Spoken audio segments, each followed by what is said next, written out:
Ryan Milano here with Knight Uretsky back at McBean Stadium. The Healdsburg Prune Packers play host to the Conejo Oaks. The Oaks riding with all the momentum coming off of a big win against, you guessed it, the Lincoln Potters. Grant Smith with a 3-run home run to give the Oaks their first win of the postseason. The mission, 3 more wins for the Oaks. That's what Conejo needs to secure a CCL championship. The starting lineup for the Oaks today, leading off is Austin Carrillo, Brendan Bobo in the 2 spot, Grant Smith in the 3 hole, Brendan Durfee, number 4, TJ Foreman at 5, Raul Sandoval batting 6th, Greg Melhoff, 7 spot, Caden Suji in the 8 spot, and JT Naviak batting 9th. The lineup is exactly the same other than the fact that Hunter Call is replaced with Caden Suji. Austin Carrillo moves to left, and Brendan Durfee moves to the designated hitter. The pitcher on the hill today, Marvcus Guerin for the Healdsburg Prune Packers. Austin Carrillo set to lead things off against Guerin. In the game earlier today, Carrillo led off with an infield bunt single. First pitch, misses the zone, the count 1-0. Carrillo, in the last game, after that bunt single, got out 4 consecutive times. This one, he skies one to shallow left field. Tracking back is Mcmillan, the shortstop. Miscommunication, they run into each other, and Mcmillan crashes into Boast, but Ian Mcmillan squeezes it to make the play. Yeah, and there is miscommunication right there. The left fielder, like you said, Boast and Mcmillan, the shortstop, were going at it. Mcmillan, he ended up making the catch, but they crashed into each other. It's bad communication, but in the end, it's an out, and that's all that matters for the name of this pitcher.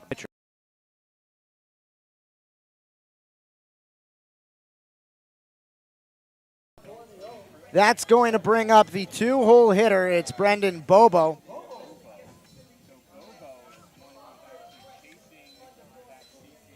Bobo, so far today, he reached base in the 10th inning with an intentional walk. He fouls off the first pitch. The count 0-1. Start off the playoffs, he hit 2 home runs in the game against the Slow Blues. Did not get a hit, but he did get 2 walks against the Potters. The 0-1, Bobo watches it bounce in. The count 1-1. Brendan Bobo batting .271 on the year with a .368 OBP and a .528 slugging percentage. That slugging percentage dwarfs everyone else on the Oaks. The only other player with a .400 batting average, or with a .400 slugging, is Anson Arrows. Bobo now down 1-2 in the count as he fouls one back into the screen.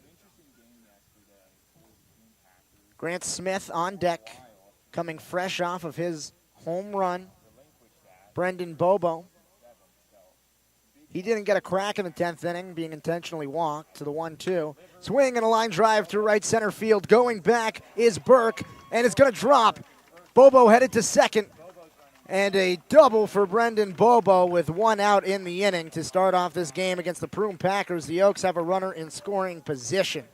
And the Oaks bats stay hot right there. Brendan Bobo drives the ball towards right center field. Burke couldn't get to it. It was past his glove. He was sprinting after it. It was an excellent hit for Bobo, and he dug for second, got it.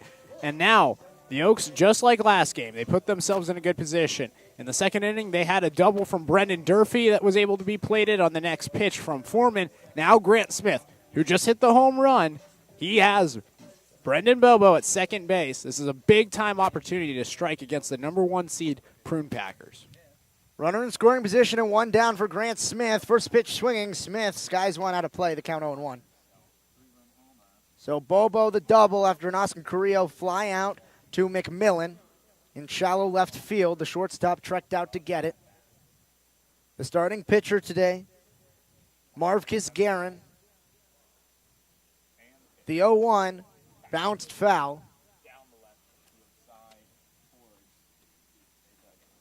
So the count, 0-1. We see Grant Smith in the box right now against Guerin. Grant Smith thus far this season, batting .256. Watch the pitch in the dirt. Brendan Bobo running as the ball squirts away from Elvis the catcher. So Brendan Bobo into third base safely. Grant Smith, he sees his first ball. The count is now 1-2. Yeah, and that ball just squirted away from Elvis. It went right down on the first base side, a little bit towards the middle of the field, just a little bit too far in front. And Bobo, he doesn't have the fastest speed, but once he saw the ball in the dirt, he took off, booked it towards third, and was able to get there without a throw. Marv Kisgarin goes to the University of Pacific. He only has 3 earned runs on the season, 7 decisions on the year, all of them W's in the win column, a 1.12 ERA for the man out of the University of Pacific, as well as 36 strikeouts to 8 walks in 24 innings pitched. The 1-2, Smith checks his swing, swinging bunt right in front of the plate. Guerin throws over to first. It's in time, and Grant Smith gets out without advancing the runner past third base. And that's just really unfortunate right there. He tried to check his swing. It just got a little bit of the inside part of the barrel. It ended up going about 2 feet right to Guerin's hands, able to pick it up. Look back the runner at third, and Bobo knew that he wasn't taking off and then fired to first, got the out. And that's crucial because with 1 out and a runner on third, the sac fly is an option. Now you need a hit if you're the Oaks. Brendan Durfee, he comes to the plate. 2 outs in the inning. First pitch, outside part of the plate for a strike. The count 0-1. Durfee, he had 3 hits to start off his day earlier today against the Potters. 2 doubles and a single. He struck out in his last at-bat to end the top of the 10th inning. The 0-1, Durfee watches it go high and outside. The count 1-1. Durfee, thus far on the season, has been a solid bat in the lineup, batting .262 on the year with a .417 on base percentage and a .344 slugging to close out the slash line. The 1-1 misses high and away. Brendan Durfee, one of the more disciplined hitters on the Oaks. He has just 14 strikeouts on the season. With 2 games left in the regular season, he had just 9 strikeouts. So he has struck out in the last few games. Durfee skies 1 out of play. The count 2-2. Durfee did not play in the game against the Arroyo Seco Saints to end the regular season, but he did play in the first game of the CCL playoffs against the Slow Blues. He went 0 for 3 in that game. His strikeout included, so 2 strikeouts in the postseason. Swing and a miss at a ball in the dirt. Durfee strikes out on a 2-2 pitch. Guerin gets out of the inning with his first strikeout, and Brendan Bobo is stranded on third after a double. We'll head to the bottom of the first. Chris Torres on the hill for the Oaks when we come back on the Oaks live stream.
Back here at McMillan Stadium, the Prune Packers set to face off against Chris Torres, who gets the start on the bump for the Oaks.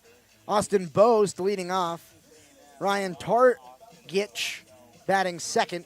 Cam Blake in the 3 spot. Torrin Montgomery batting cleanup.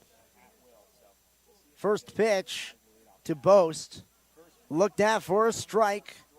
The count 0-1. Torres, he's starting off his outing with a first pitch strike. Chris Torres, the third starting pitcher for the Oaks here, is a 6.46 ERA on the season. The 0-1 skied out of play. The count 0-2. Torres in his last few starts, if you count the last 3, he has a no decision in his most recent start against the Blues, where he went 5 innings and allowed 3 earned runs. He has a win against the Blues in a 1-0 victory where he pitched 6 of 0-run baseball. Boast fouls one straight back. The count still 0-2. And then the game prior, he had a 2 and a third inning performance that had 6 earned runs against the Arroyo Seco Saints. He was credited with the loss. The 0-2 again, bounce to Naviak at shortstop. He fields it, throws to first. Going to be a close play, and it's in time. Bang, bang. Boast, the speedster, down the line. Couldn't quite get there, and it leads to the first out of the inning. Yeah, that was a really, really close play right there. Boast got down in a hurry, made it really close. And normally when Naviak's fielding the ball, plays aren't that close. But right there, it was bang, bang, like you said. And luckily, in the favor of the Oaks, they get their call, and now 1 out in the inning. Boast, one of the better hitters for the Prune Packers. He has a 373 conference average on the season. But he's passing it back to Ryan Targich. Ryan Targich, he has a 386 batting average on the season. He looks at the first pitch for a strike. The count is 0-1. The 0-1 pitch, breaking ball. Torres, 12-6 curve. It starts at the top of the zone, ends at the bottom, and it leads to a swing and a miss. The count 0-2, so Torres quickly ahead. No balls and 2 strikes to both of the first leadoff high average batters for the Prune Packers. Tries to backdoor a slider, can't get it into the zone. The count 1-2. Targich on the season, he has 27 strikeouts. He is the 3rd leading Prune Packer in conference play in terms of strikeouts. The 1-2, skied out of play to the left. The count still 1-2.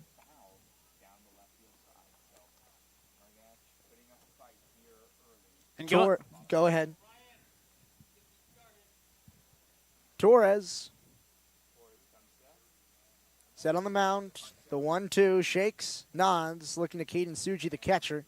Shows on the outside part of the plate. It runs middle, and it's a single up the middle for Targich, who picks up the first hit of the game for the Prune Packers. And that was a really, really hard hit ball right there. I mean, it just stayed on the carpet right to the outfield, but it got there in a hurry. And Targich right there, great job staying level and getting it.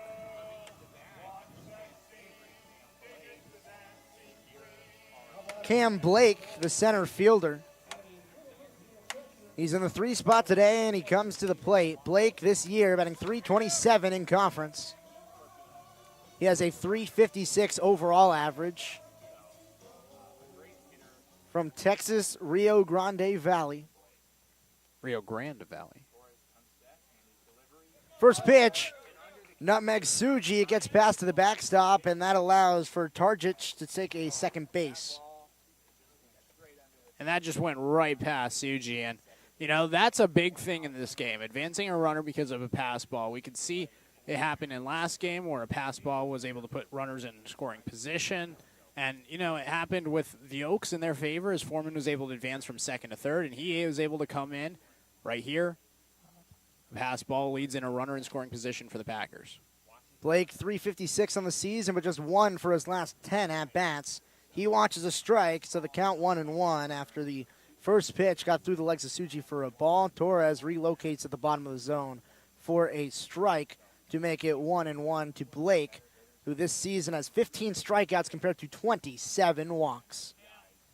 That paired with a 1.077 OPS. Breaking ball in the dirt, the count 2-1. Cam Blake, he has been fantastic this season. The on-base percentage north of 500, the slugging percentage north of 500. That is rare to see. 2-1 the count. Naviak holding on the runner behind second base. Grant Smith standing between first and second with the pull left-handed hitter. Blake steps out of the box, fixes batting gloves. Chris Torres now back in, back set. The count 2-1. Runner on second base. The 1-2 skied high into shallow left field. Carrillo coming in. Now he almost slips. He stays on his feet, makes the play, and Target not able to advance. An unusual play. Austin Carrillo almost ran out of his shoes, but he was able to recover to make the catch. Yeah, exactly. He looked like he definitely did slip, almost fell on his butt, but was able to catch himself, stay, keep his knees a little bent, regain himself, able to make the catch, and then throw it in pretty quickly so Targic couldn't advance, and that's a big out to get. Now all you have to do is try to get the best hitter potentially for the Prune Packers in Torrin Montgomery. The best hitter for the Prune Packers and potentially the best hitter in the entire CCL, Torrent Montgomery. He's the 4-0 hitter today. Swing and a foul ball back into the screen. The count 0-1. Montgomery this season, he is one shy of the CCL lead, trailing Brendan Bobo in home runs. Bobo has 10. Montgomery has 9. .333 the batting average for Montgomery this season. His on-base percentage dipped below 1,000 for one of the first times this season in the playoff game against the Blues. The 0-1 fouled back into the screen, the count 0-2. In that game against the Blues, he had a single. He also scored 2 runs and an RBI in that game. So despite going just 1 for 4 with 2 strikeouts, he was productive at the plate. He's had 168 at-bats this season. That is higher than any Oak. That tells you how successful the Prune Packers have been against the North opponents. They bat around a lot. These players for the Healdsburg Prune Packers see a lot of at-bats. Montgomery, no stranger to him. It's a big reason why he has 9 home runs this season, as the 0-2 misses outside, the count 1-2. And not only 9 home runs, but also 4 triples and 8 doubles to go along with it. He has 21 extra base hits on the season. I'm excited to see Torrin Montgomery. You know, I've been seeing his name in the CCL stat leaders for so long, and now we finally get to see who Torrin Montgomery is. The 1-2, 2 outs, runner on second, breaking ball, ground ball to Naviak, backhanded, off the back foot, throw to first, it's in time to get him. JT Naviak in the shallow outfield, able to throw across the diamond to end the inning. After the single by Ryan Targic, the Oaks get out of it. Targic, the runner, left on first base. Top of the second we come. We come back on the Oaks live stream, tied at 0.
TJ Foreman leading off the second inning. Raul Sandoval and Greg Melhoff also due up for the Oaks. Foreman in the game prior, He reached base twice. First pitch bounced foul outside of third base. The count 0-1. A single in the second inning against the Lincoln Potters earlier today that drove in a run. He also reached on an error in the 8th inning. He was one of the only base runners for the Oaks prior to the 10th inning. Between the 5th and the 10th, the Oaks, they only had that one TJ Foreman base runner as he watches a pitch miss low. The count 1-1. Foreman's averages on the season. He's batting .279 on the year with a .424 OBP and a .357 slugging percentage.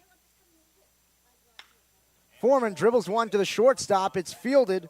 Mcmillan throws to first. It's in time for the out. So Foreman is retired for the first out of the inning.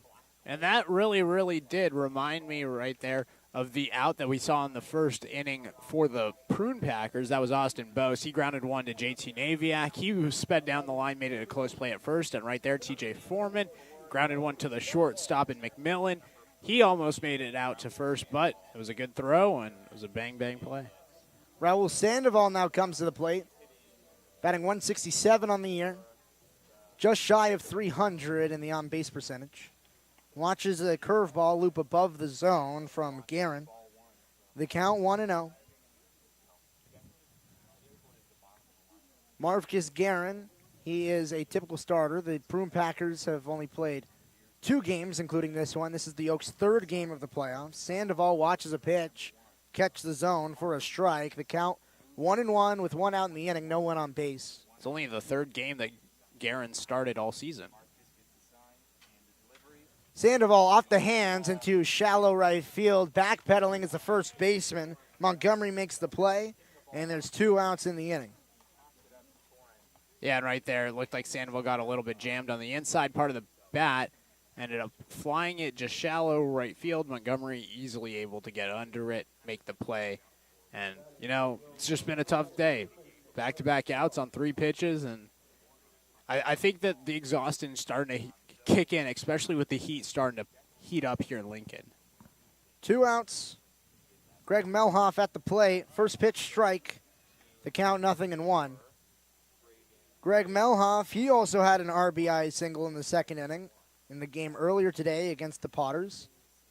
He ended the day with 3 consecutive outs as he skies this one out of play. Quickly goes down 0-2. He's been there before. He struck out twice against the Potters to end his day, along with a ground out. One of them in the 6th inning was on 3 strikes. Melhoff this season, he has 22 strikeouts on the year, a .162 batting average. The 0-2 misses high and away. 1-2 the count.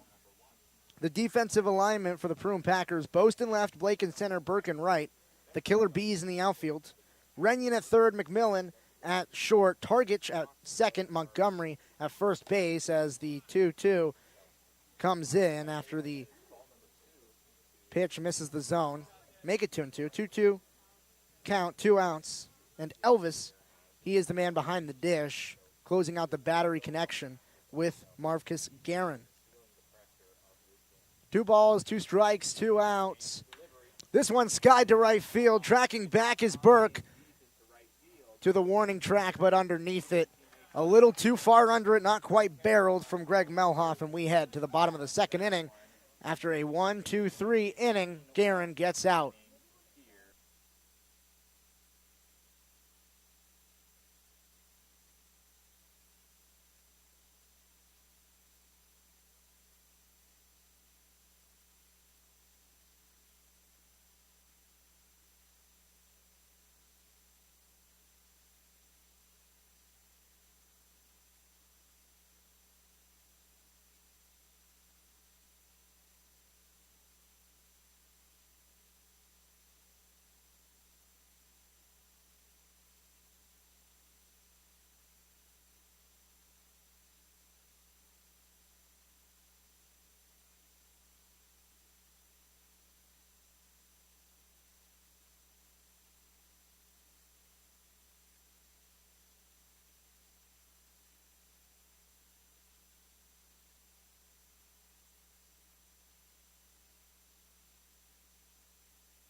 Bottom of the second inning, Chris Torres back on the hill. Blake Burke, the first batter of the inning, flares out to center field. Sandoval making a few steps back, able to field it.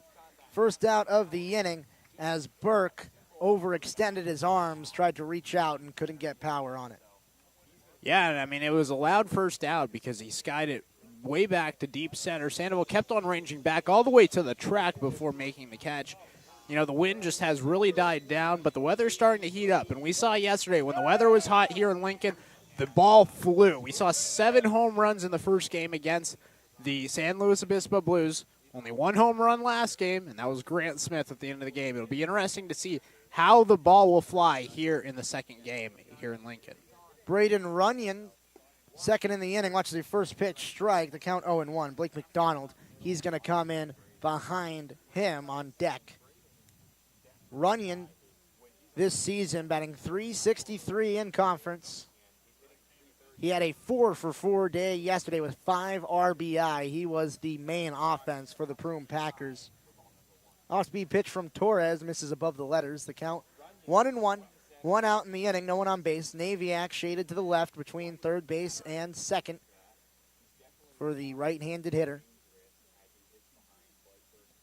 The 1-1, swing and a miss. The count 1-2 as Suji able to catch a foul tip that went straight into his glove. Torres quickly ahead 1-2. He's been ahead to most batters he's faced today. He was ahead to 3 batters in the first inning and now gets ahead to Runyon. Swing and a miss, a filthy slider. Runyon caught chasing, and he had no chance at that pitch. Chris Torres picks up his first K of the day in a filthy way. Yeah, it is. And, you know, Chris Torres, he's had some really good games, including that game against the San Luis Obispo Blues. We talked about that 1-0 victory for the Oaks. And, you know, his best stuff is when his off-speed is working. His sliders, his curveballs, and right there, that's a great example of first strikeout of the day for Torres. Blake McDonald, the designated hitter, watches a first pitch. Suji can't squeeze it. No one on base, so no one running. The count 1-0. McDonald batting .298 in the conference play, .349 overall. The 1-0 sky to right center field. Sandoval has a beat on it. Foreman calls him off. He makes the play. And a 1-2-3 inning for Chris Torres. When we come back, it's going to be the Oaks in the top of the third inning on the Oaks live stream.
Top of the third inning, Suji, Naviak, and then the top of the order, Austin Carrillo due up.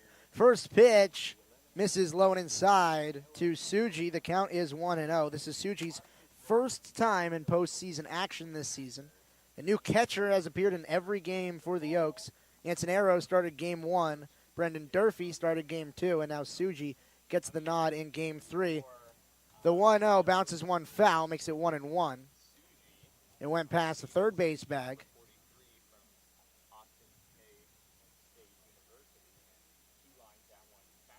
This season, Caden Suji, he's only had 33 plate appearances with a .241 batting average. Breaking ball bounced right up the middle. Going to be a close play. Mcmillan cuts it off before it gets to the outfield, and he gets him out. Ian Mcmillan able to cut it off from getting into the outfield. Suji just not enough barrel to push it into the outfield grass, and the first out of the inning goes to Suji. Yeah, and right there, Suji hit the ball right up the middle. It just wasn't very powerful. It was just a nice, slow chopper right up the middle. For Mcmillan, he was able to catch it in between the mound and second base. It was more of a cutoff play on a slow dribbler, and Suji didn't have the fastest break to first base, and Mcmillan, he was able to get there about a step or two before Suji got there.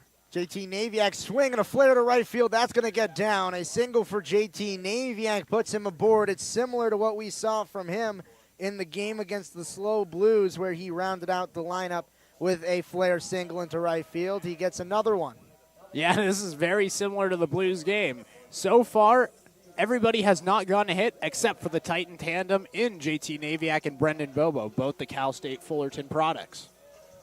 Top of the order, Austin Carrillo. He's searching for his first hit, not only of the game, but also since the first inning of the first game today. He had a bunt for a base hit at around 10 a.m. when first pitch happened against the Potters. Swing and a miss on a pitch that dove outside. The count 0-1. Since then, he got out 4 consecutive times, ending it with a backwards K in the 10th inning. His first at-bat, it was a fly out to Ian Mcmillan into shallow left field.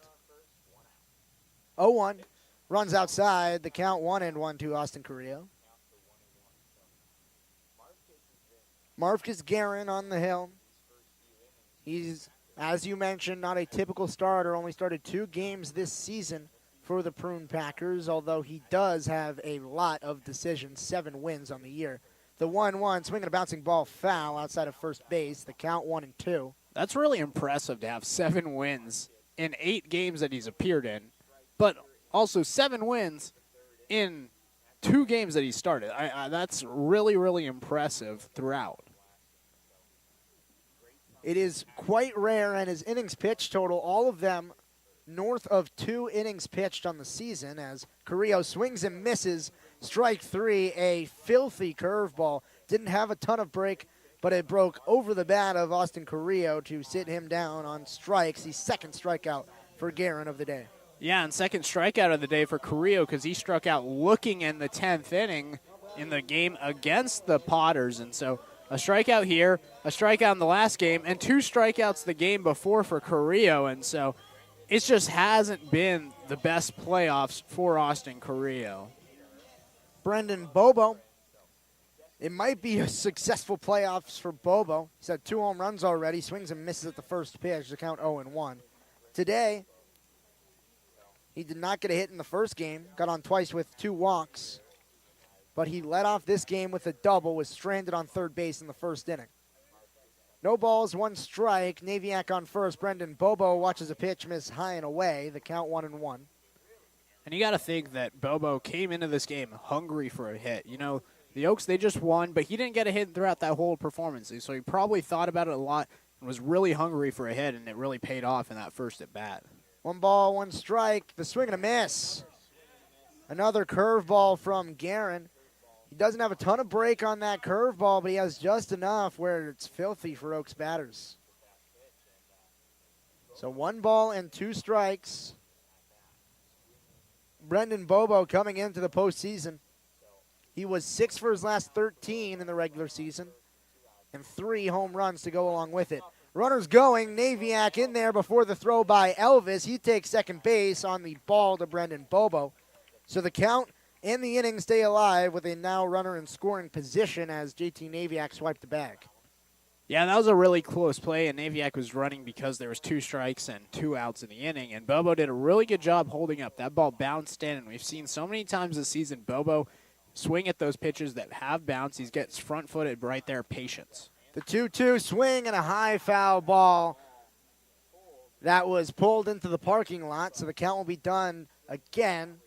Please pray for my car. Knight's car in the parking lot. I think that ball went a little bit past it. 2 balls, 2 strikes, 2 outs. Deuces Wild in the inning with a runner on second base.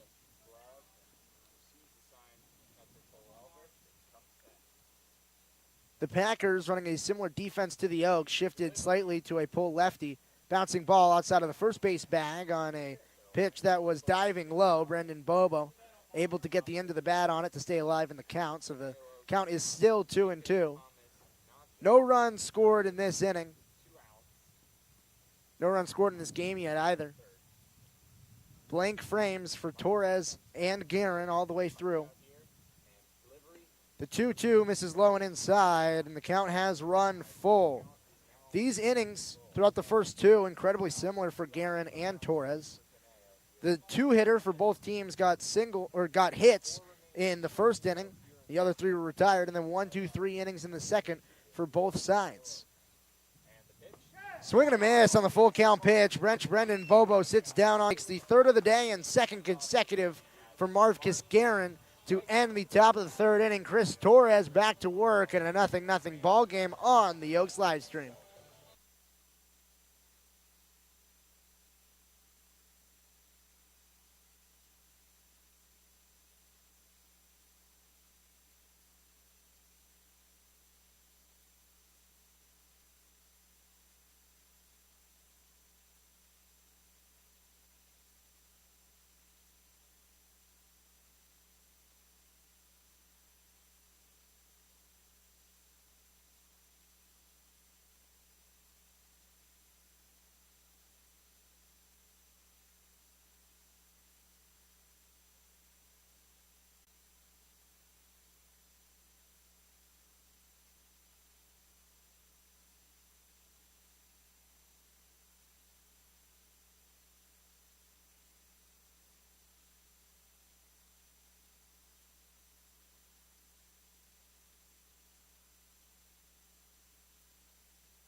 And the top of the order, due up, first pitch, a ball to Cole Elvis, the count 1-0.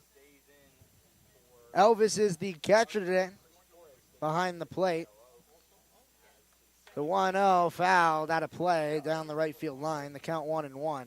Cole Elvis this season batting .229 on the year in conference play. He has just 2 hits in the last 6 games.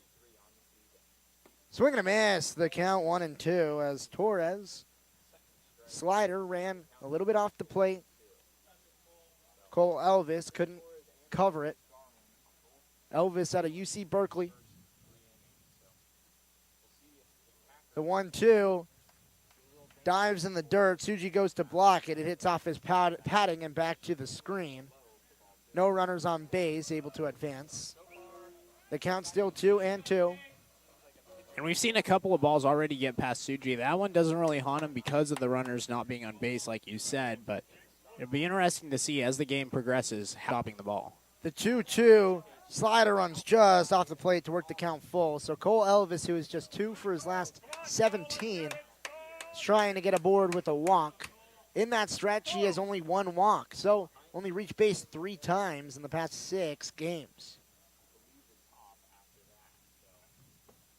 The 3-2 misses just below the knees for a ball. The walk to Cole Elvis puts a leadoff runner on.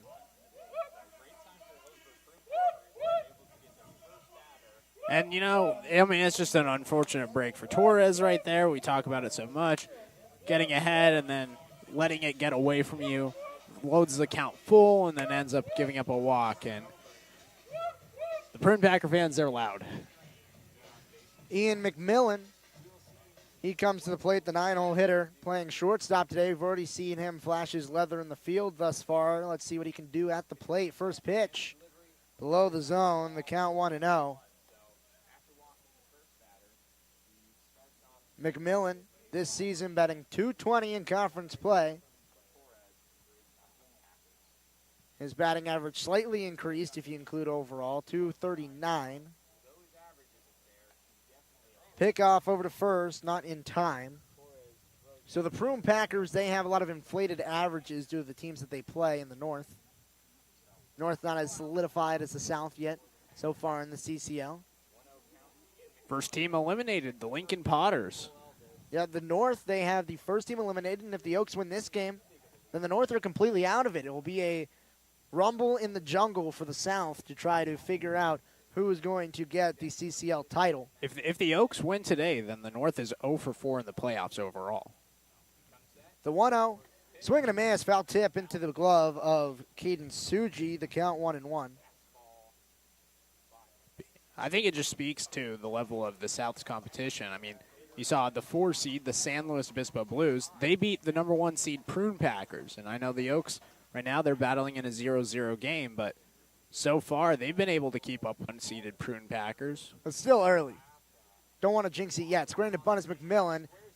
He pulls it back. The changeup in the dirt. The count 2-1. So Mcmillan now seeing a 2-1 count. He has 26 strikeouts on the year, 15 walks to his season. 11 extra base hits on the year as well, including 2 home runs. Torres looks in, gets set. The 2-1, screen to bunt again. Back pick from Suji down to first, and a close play, but not back in time. It was a short hop to Bobo at first, so he had to catch the hop on the pick. If that is directly into his glove, he might be able to swipe tag for an out, but that would have relied on an impeccable throw from Caden Suji. It was still a fantastic throw down. Gave Bobo a chance to tag him out, but not enough.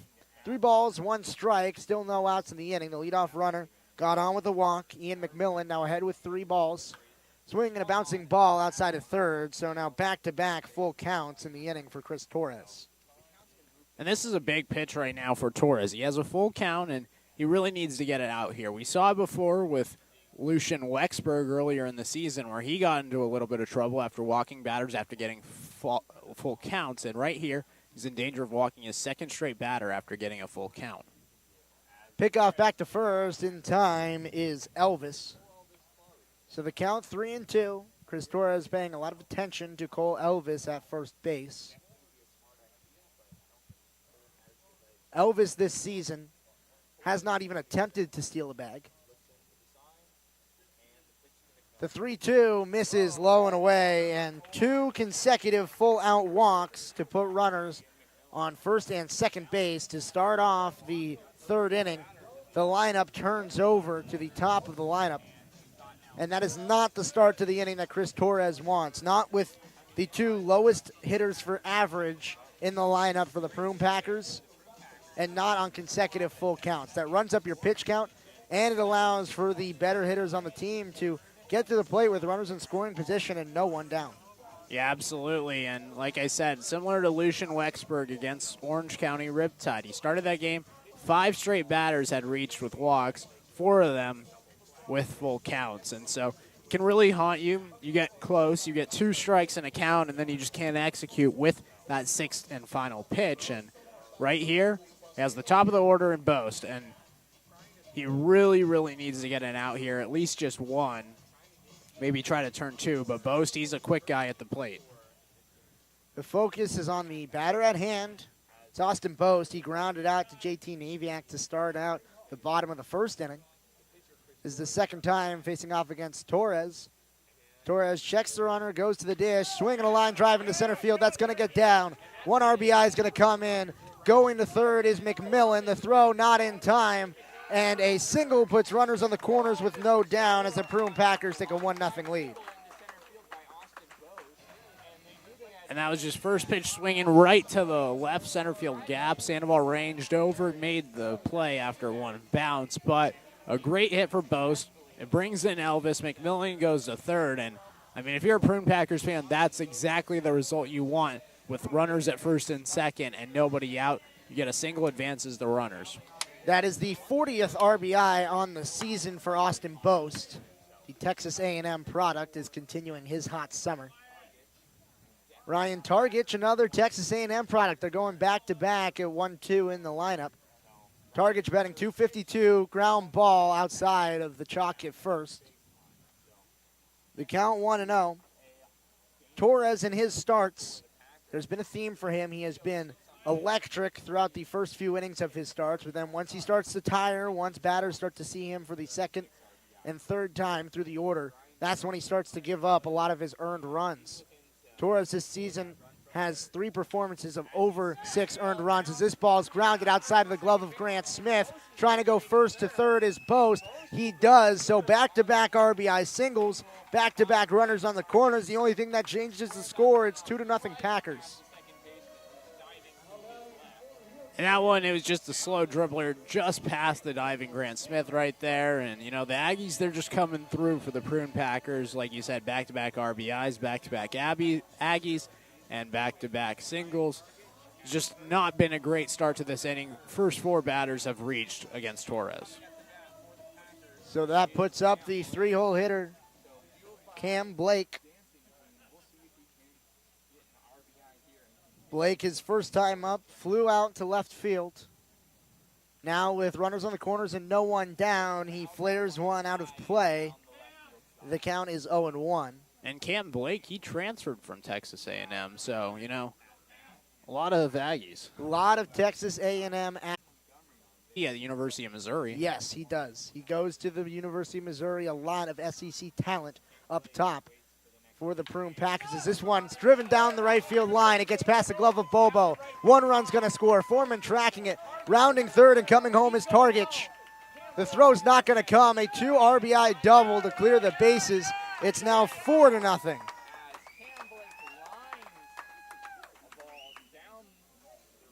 And that was just a nice double. It was a liner, and Bobo, he couldn't catch up to it being a right-handed thrower. It was hit to his right side. He had to stretch his glove across. It was just too late, and it went right to the wall. And now you can already see a little bit of action in the bullpen for the Oaks. And now Radinsky, he's going to go talk things over with Torres. Warming up in the bullpen, it looks like Lucian Wexberg. Speak of the devil. So the Oaks, they have 13 pitchers that are active. They pitched a few of them already. Cody Adcock and Donovan Waitman definitely not ready to go as they were the starting pitchers over the last 2 games. Brent Jocks pitched an inning in the last game. I would assume Clay Rickerman is on the shelf after he pitched in the game prior to this one. He went 3 full innings. Maybe counted as 3 1/3. I'm not sure how the extra inning rules work with the 1 out that was awarded in the top of the 10th. I don't know. You know, that's a... Torrin Montgomery now facing off against Chris Torres, who's allowed 5 consecutive base runners. The 4 runs and then the runner on second base. First pitch spiked. The count 1-0. Montgomery, he grounded out to JT Naviak to start out, or to end rather, the first inning to start out his day.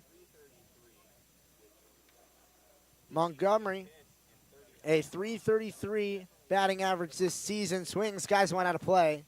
The count 0-1. Montgomery is the CCL runs batted in leader. He has 52 ribbies on the year. He has another one in scoring position in front of him. And he's just such a good hitter from the statistics standpoint. We haven't seen him. We've only seen the ground outs to Naviak, but you're talking to the Prune Pack, or the Healdsburg Prune Packers announcer, and he was telling us that he's had a more disciplined approach to the plate. Torres delivers a breaking ball, dives low. Grant Smith holding on the runner at second. The 2-1 missed the zone. It's 3-1.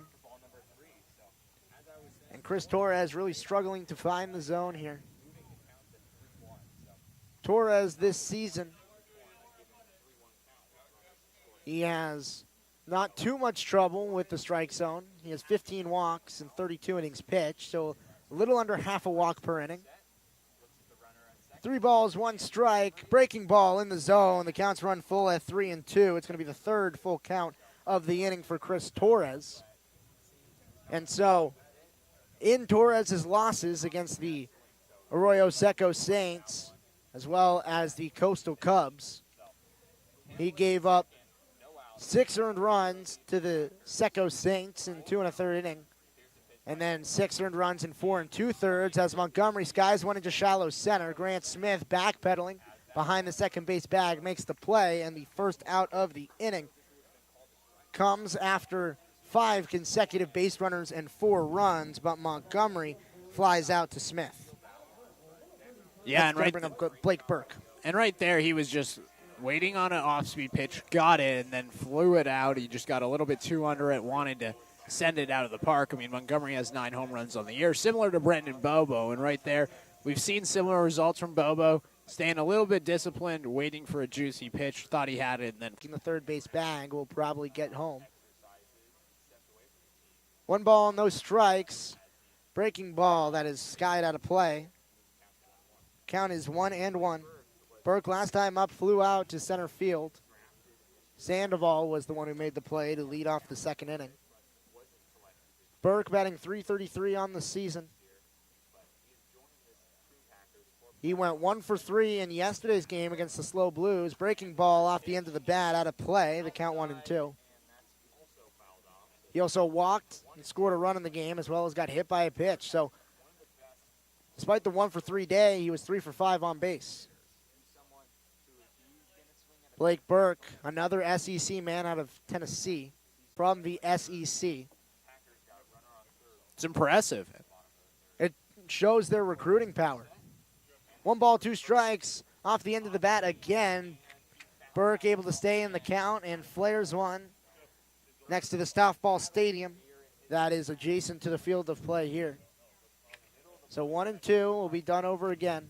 I know already 2 foul-offs with 2 strikes, and Torres, he just hasn't had it easy all inning. And right here, he's going to have to battle again. Already 5 pitches, the 6th one incoming.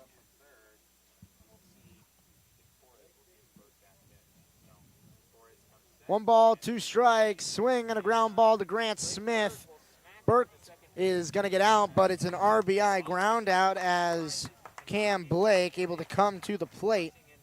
That leaves 2 outs in the inning and a 5-0 ball game. And yes, the run comes in, and that's the 5th run of the inning. And it's unfortunate, but they got the out, and that's really what matters because now it's a clean slate for Torres. Nobody on, and you just need to get 1 more out, and it's right here in Braden Runyon. Braden Runyon, he struck out on the day so far. It was 4 pitches. It was one of the only strikeouts of the day for Torres. So the only strikeout on the day for Torres. First pitch fouled. The count 0-1. Runyon, .363 is batting average on the year. From Texas Tech, he breaks the streak of SEC talent. Still Power 5 Division I talent as a pitch catches the outside of the zone. It was a slider. Suji was able to frame it. The count 0-2 with 2 outs. 5 runs already given up in the inning for Chris Torres. The 0-2.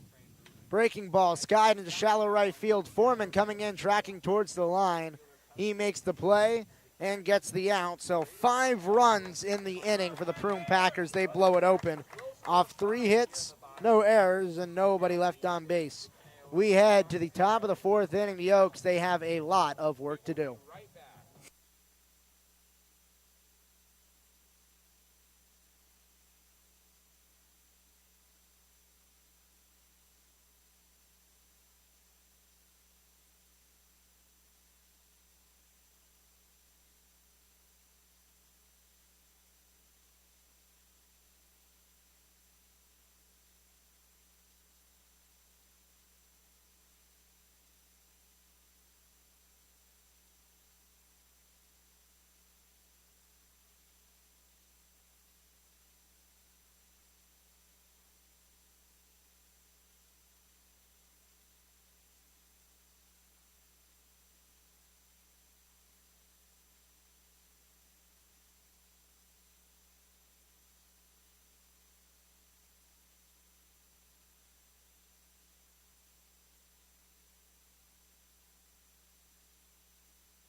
Ryan Milano, Knight Uretsky here for the fourth inning. Knight, take over play-by-play. Thank you, Ryan. So Grant Smith, Brendan Durfee, and TJ Foreman, they're due up for your Conejo Oaks. 5-0 the score for the Prune Penn Smith, 1-0. Grant. Shout out to our scouting intern, Kyle Hirth. He blames me and Knight for the 5-run inning.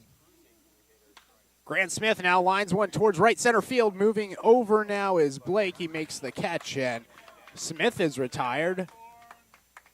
It's definitely Ryan and I's fault that Chris Torres and the Oaks, they gave up 5 runs in that inning, but we'll have to disagree maybe.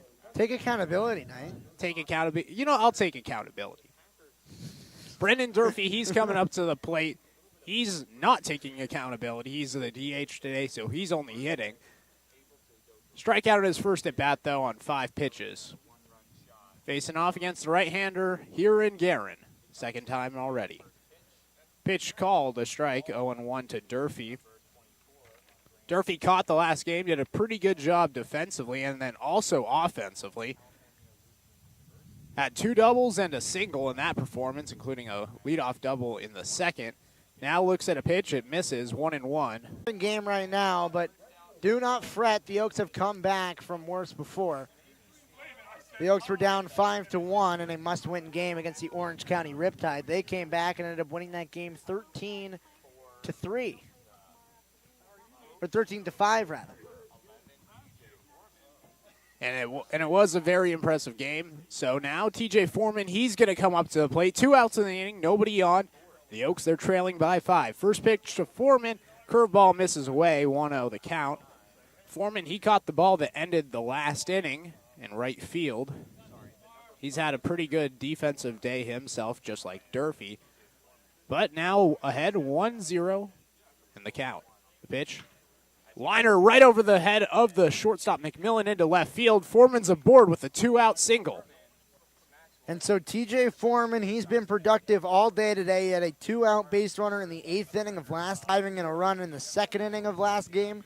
So he has been one of the more clutch bats of the day for the Oaks thus far, and he continues it in game number 2 as he gets a 2-out base runner. So now 3 hits on the day for the Oaks. Bobo, Naviak, and now Foreman here in the 4th. 2 outs, runner on first. First pitch to Raul Sandoval, called a strike, 0-1. Sandoval, he flew out to the first baseman, Torres Montgomery, his first time up. That was in the 2nd inning. Now standing in with a runner on first. Second pitch, swing and a miss from Sandoval. Back to first safely is Foreman after a possible back pick from Elvis. He did not throw, but Sandoval down 0-2. We've seen Sandoval strike out a lot of times throughout the season. The first game struck out in the 3rd inning, and now here, down 0-2. 2 outs, the pitch. Bounces, gets past the catcher Elvis, heading to second as Foreman. He's just going to stop there, and now a 1-2 count for Sandoval with a runner in scoring position for the Oaks. And so with the Oaks in scoring position, it's not going to get back all in one inning. It's not going to get back all at once, but you have to capitalize when you have runners in scoring position. TJ Foreman in scoring position now. Raul Sandoval has to find a way to drive him in. Sandoval had a 3 RBI performance in the last game of the season against the Saints. Now looking to drive one here. Fouls off the 1-2 to him, so we'll do the 1-2 again. Sandoval still looking for his first hit in the playoffs.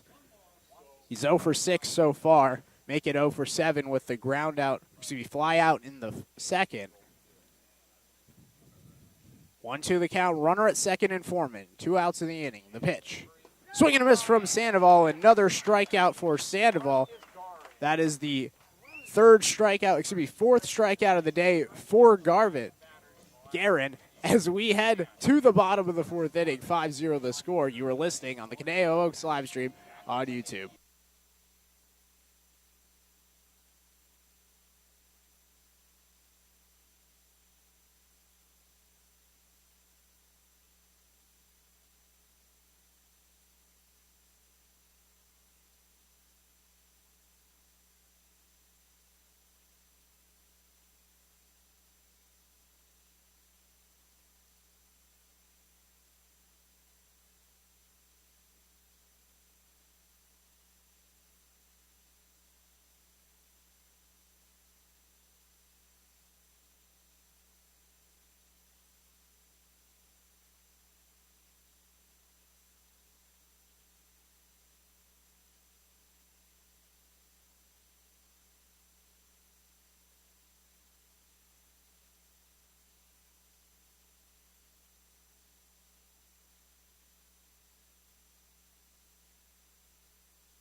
Bottom of the fourth inning, Knight Uretsky, Ryan Milano with you. 5-0 the score. The Prune Packers, they're leading your Conejo Oaks. New pitcher on the mound, it's Lucian Wexberg.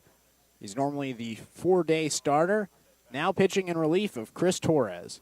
First pitch from Wexberg, it's grounded up the middle. It's lined off of Grant Smith's arm and into the outfield. It's a hit for Blake McDonald, the DH, who didn't get up last inning. He was the only one that didn't come up for the Packers. Torres in that inning gave up 5 runs, and his day was over right after it. A 33-pitch inning. His total line, 57 pitches in the afternoon, 3 innings pitched, faced off against 15 batters, 5 runs, 4 hits, 4 strikeouts, though, but 2 walks that really haunted him late in the game and 5 earned runs. Second pitch from Wexberg. It's a curveball called for a strike to Cole Elvis, the catcher. 0-1 the count. So a leadoff single from McDonald. Runner on first, nobody out. Wexberg this season 1-4 on the year with a 7.02 ERA. It's his 7th time appearing. His first time not starting. Pitch misses. Throw back to first. In there safely is McDonald. It was a close play on the back pick from Suji. Actually, they say it misses, and it's 1-1. And Wexberg, he has a 1.4 win-loss ratio on the season. He has a 7.02 ERA, but I think that's a little inflated. He had a bad start against the Orange County Riptide. 1 1/3, he gave up 6 earned. That's a bad start. Pitch misses inside, and now the count's 2-1. But he has been solid and put in really difficult spots since then. He had 4 stun runs through 6. Pitch misses away. Now the count is 3-1 to the right-handed hitter in Elvis. And in one of them, he threw just a 1-hitter through 3 innings pitched. The Oaks ended up losing. But I thought that Wexberg was very good in all of those games. And then I thought one of his worst starts was in the game that the Oaks ended up winning to secure their playoff spot. This one's fouled off, so now we have a full count. Or at least helped their playoff spot. 5 innings pitched, he gave up 5 earned runs to the Orange County Riptide. The Oaks bats helped him out there. Yeah, definitely. He came in. It was 5-1. He came out of the game right after that. The Oaks, they scored 8 runs in that inning, and it was impressive. The Oaks, they held on for the 14-6 victory of the Riptide. That put them in playoff position, and that's why they're here. This one's grounded up the middle. Smith, the second baseman, fields it. Flips it to Naviak. The throw to first. Double play. Cole Elvis grounds into a double play. A 4-6-3 double play. 2 outs in the inning. So that puts 2 down in the inning for Lucian Wexberg. He's able to get past a leadoff single. And now with 2 outs, he's still facing off against the bottom of the order. So now the 9-hole hitter, Ian Mcmillan, he comes up to the plate. His first time up was last inning, and now he's facing off against Wexberg the first time. First pitch to him, runs inside, misses 1-0. He got success against Torres. He was the second hitter in the inning. He walked on 6 pitches at a full count. He came around to score, and he was the second run of the day. He now grounds one foul, third base side, and it's almost fielded by the third base coach of the Packers. He does not field it. That's an error to his name in foul territory, and 1-1 the count. Yeah, I don't know what position number that is. E5.5? E3BC? Either way, 1-1 pitch misses low. 2-1 the count out of Mcmillan. It sounds like a Star Wars character. E3BC. It kind of does. You know, R2D2's cousin. 2-1 the count, 2 outs, nobody on. The pitch from Wexberg. This one catches the zone, and now the count's even. So Wexberg, he's had 2 strikes to Cole Elvis, and then now 2 strikes to Ian Mcmillan. Mcmillan, the 9-hole hitter, only batting .239 on the year, has struck out 26 times. The 2-2, this one he waits on, grounds it foul. Can't fielding it is the third baseman coach. He misses another one, and man, a tough day. He had 2 errors to his name already. 5 pitches in the at-bat so far, 6-1 incoming, 2-2 the count. Mcmillan, a Scottsdale, Arizona kid, goes to the University of Houston. The 2-2 pitch, That one. I know you've mentioned it a few times, but we've seen that play from Suji where it's bounced between his legs a lot today. Full count. The payoff pitch. Swung on and missed. Wexburg a 1-2-3 inning here in the fourth. We head to the fifth. 5-0 the score. You're listening to the Conejo Oaks on the Conejo Oaks live stream on YouTube.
Knight Uretsky, Ryan Milano with you here in the top of the fifth inning. Greg Melhoff, Caden Suji, and JT Naviak due up for the Oaks.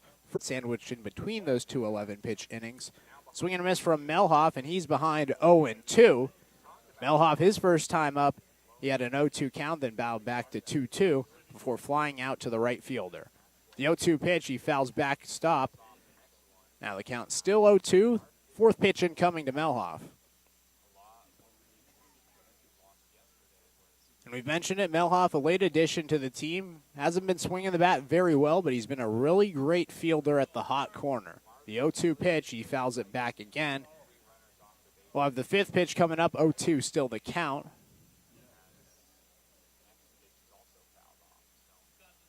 Melhoff only batting 177 on the year. Did get a hit against the Potters in the last game earlier in the day. The 0-2, he fouls it away, and now 3 straight fouls with 2 strikes for Melhoff. He stays alive.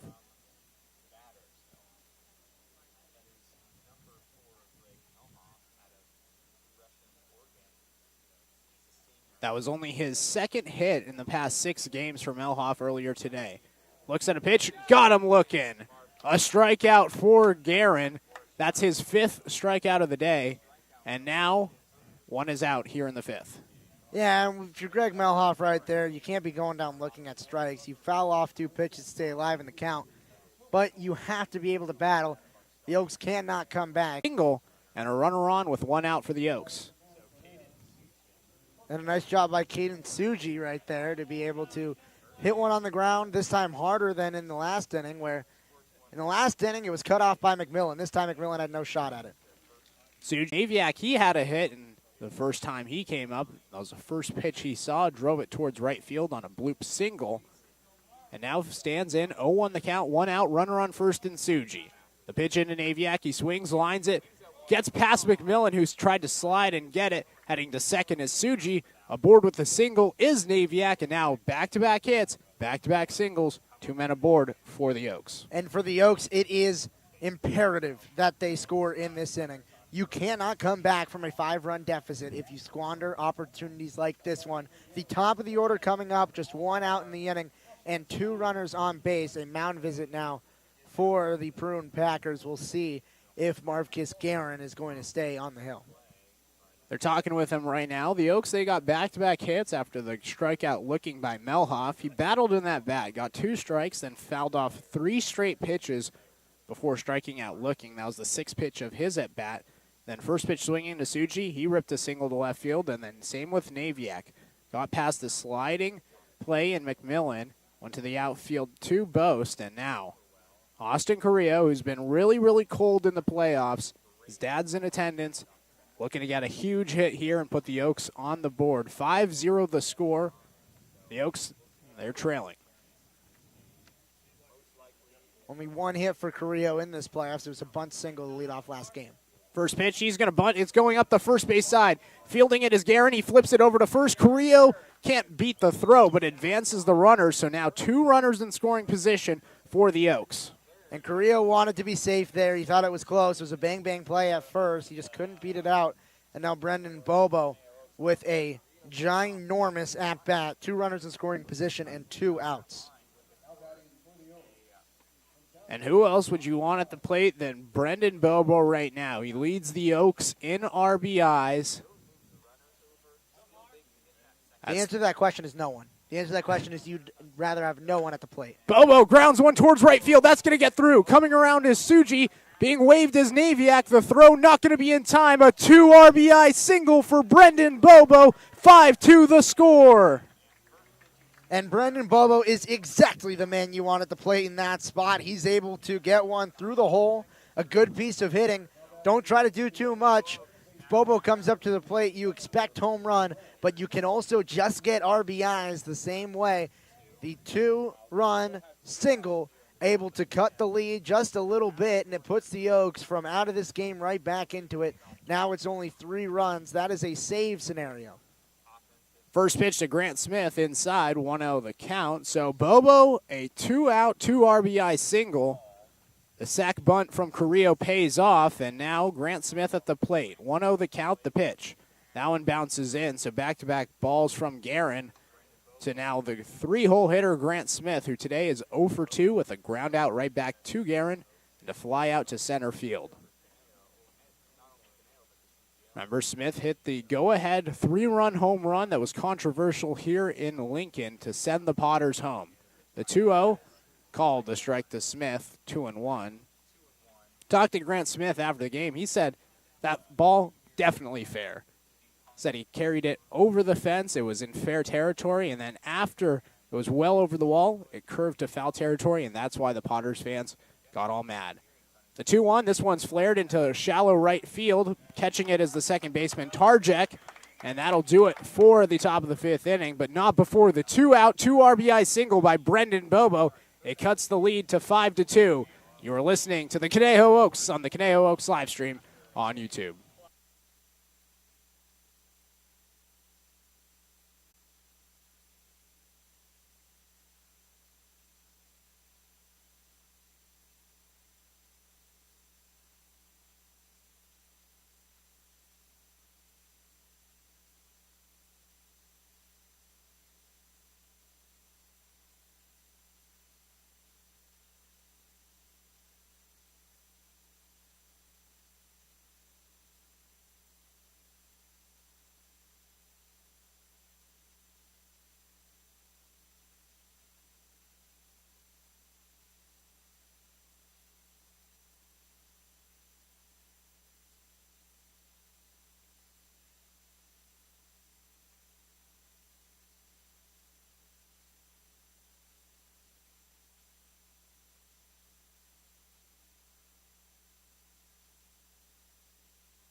Lucian Wexberg back on the mound here in the 5th after a 1-2-3 inning in the 4th. Due up Austin Boast, Ryan Tarjek, and Cam Blake. The 1, 2, and 3-hole hitter, so top of the lineup for the Prune Packers. This one skied in the air towards left field. Carrillo and Sandoval going over. Sandoval calls him off in left center, and the gap makes the catch, and Boast was retired on the first pitch to him. Targich. It's a hard name. That is the assumption of the Prune Packers interns that are near us. Fouled off by Targich. So 0-1 the count. Heard it about 5 different ways. Targich, Target? Target, like Target. target, but with an itch. Targich. Target. That's what was explained to me. Targich. All right, so Ryan Targich at the plate. Good first name. 0-1 the count, 1 out. The pitch from Wexberg. This one's fouled out of play, jammed him inside. And Wexberg, he's used to jamming up batters, loves to break bats as a pitcher, especially towards those right-handed hitters. His fastball has a lot of movement with that arm side run. And a lot of time hitters get their bats broken. We've seen it throughout the year from Wexberg. But the lefty Targich gets jammed up. This one, swing and a miss, an off-speed pitch in the dirt. Suji, the throw to first in time. And Targich is out with a strikeout. So, Lucian Wexberg, he has been great on the hill through his first 2 innings. He's gotten through the order. He got 1, 2, 3 in the 4th, and that's his second strikeout right there as he's gotten the first 2 batters out in the 5th. So now Cam Blake comes up to the plate. Nobody on, 2 outs in the inning after the strikeout by Targich and the fly out by Boast. Third time up today for Cam Blake. First pitch from Wexberg. That one misses off-speed slider. 1-0 the count. Blake, his last time up, he had an RBI double. That was in the 3rd inning. He ended up being the 5th run of the inning for the Prune Packers. The 1-0, that one's above the letters, 2-0 the count. Prior to that, he flew out to Austin Carrillo. And now he's ahead 2-0 with 2 outs here in the 5th. The Texas Rio Grande Valley product, originally from Round Rock, Texas. The 2-0, that one's at the knees for a strike, 2-1 the count. Round Rock, Texas, just north of Austin. They have the Round Rock Express, the AAA baseball team. Remember, Manny Ramirez used to play for the Round Rock Express. Did you go to any Round Rock games? No, I did not. This one's grounded to the right side, fielded by Grant Smith, the throw to first, and a 1-2-3 inning for Lucian Wexberg for the 2nd straight inning. We head to the 6th, 5-2 the score. You're listening on the Conejo Oaks live stream on YouTube.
Top of the 6th inning, Brendan Durfee, TJ Foreman, Raul Sandoval due up for the Oaks. First pitch to Durfee, grounds it to the third base side. Long throw, and what a play by Runyon, the third baseman. That was a great play by Runyon. He was going towards the line, backhanded it, and then was able to stop his feet, and make a fired throw over to first in time to get Brendan Durfee. New pitcher on the mound, it's Henrik Reinertsen. Henrik Reinertsen. Prune Packers, they have a lot of They've hard got names. some weird Marvkus Guerin, Henrik Reinertsen. Well, you can't really choose what you're named, but this guy, that's his last name. First pitch to TJ Foreman, 0-1 the count. Foreman today, he's 1 for 2 with a single. That was in the 4th with 2 outs. He was left stranded there at first. Grounded out his first time up, though. That was in the 2nd inning. 0-1 the count, 1 out. The pitch. Foreman grounds it left side, fielded by Mcmillan. He goes, moves over to his left, shimmies, throws across the diamond, and Foreman's retired for the 2nd straight time to Mcmillan. So 2 quick outs for Reinertsen, and that's his MO. He gets a lot of batters out and gets a lot of batters out in a hurry. Yeah, Reinertsen against the Crawdads gave up 1 earned run. Sandoval looks at a pitch. It's called a strike, 0-1 the count. Sandoval today, the 0-2 pitch. Sandoval grounds it left side. Mcmillan, high chopper.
Grounded foul by Torren Montgomery.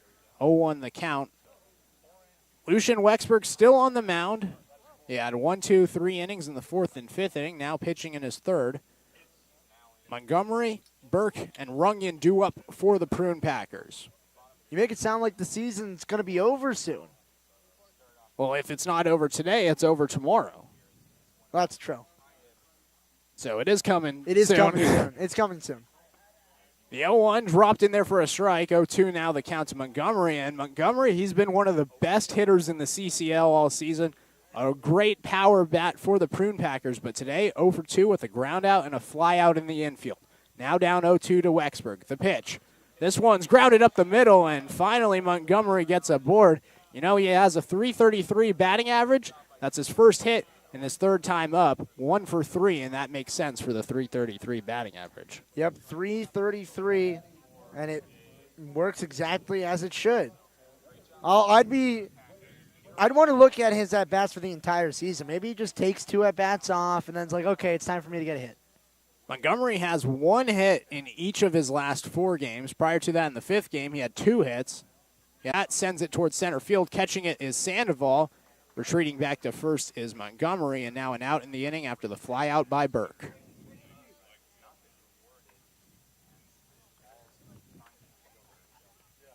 So now an out in the inning. Coming up is now Braden Runyon, the 3rd baseman. Montgomery at first after his leadoff single. 6 pitches in the inning so far, 3 pitches to each batter. And shout out to Mason Denbeston. He says he has money on the Prune Packers. We'll see about that in the coming innings. First pitch misses. 1-0 now to Runyon. Runyon today, he's 0 for 2 with a fly out to end the 3rd inning. and a strikeout in the second. Looking to bounce back here with a runner on first in Montgomery. Wexburg fires back to first. Great pick by Bobo. That was almost a dangerous play that got behind him. Able to keep it in front of him. Not advancing is Montgomery, and still awaiting the 1-0 is Runyon.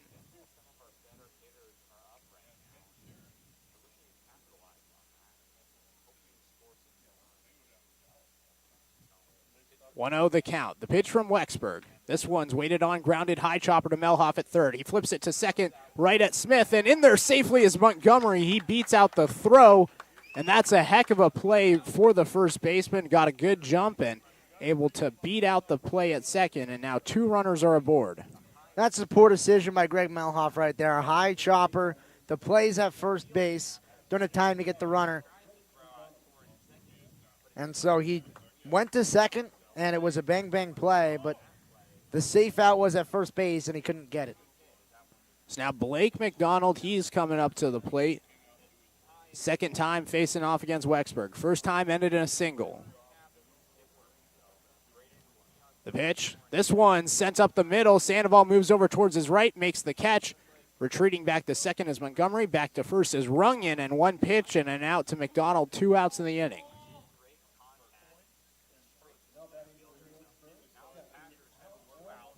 So now a big at-bat for Cole Elvis, the catcher. 2 runners on, 2 outs in the inning. So far, Wexburg, 9 pitches so far. And he's going up against the UC Berkeley product in Cole Elvis. 5-2, the Prune Packers, they're leading. A 5-run third inning for them. Since then, the Oaks, they're outscoring them 2-0 as this ball gets past Suji. Heading up the first base line, advancing is Montgomery and Runyon, and now 2 runners in scoring position for the Prune Packers. And so now... So Cole Elvis up today for the 3rd time, grounded into a double play his last time up. Prior to that, he reached on a walk on a full count in the 3rd. The 1-0 pitch, it's missing, and now it's 2-0 the count to Elvis. Wexburg, he got behind to Runyon in this inning, but prior to that, he was getting ahead early with 2 strikes to Montgomery and 2 strikes to Burke. Now down 2 balls to Elvis. Nick Rinkover now getting warm in the Oaks pen. The 2-0 pitch, that one's high and inside, and now 3-0 the count to Cole Elvis. So in a winner-go-home game, Coach Solis and Coach Radican, they're working out a lot of the pitchers, trying to preserve this game, keep the Oaks in it. Bottom of the 6th inning, 5-2 the score.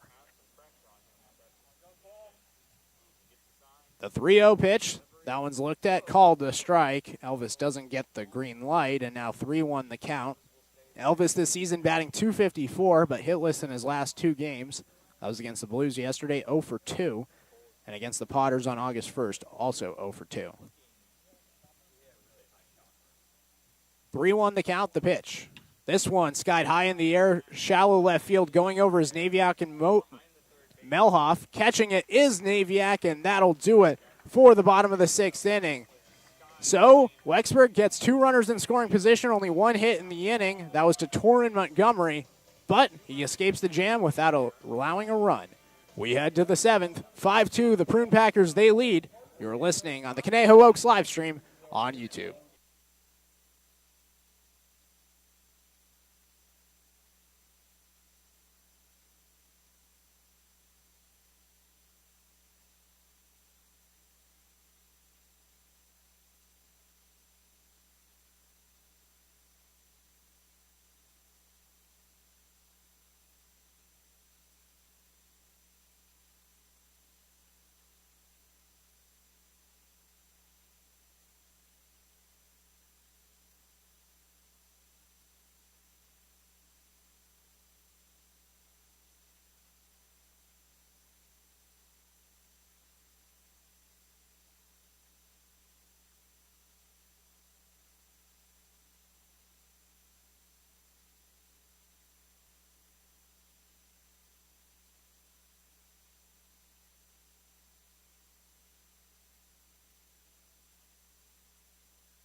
Knight Uretsky, Ryan Milano.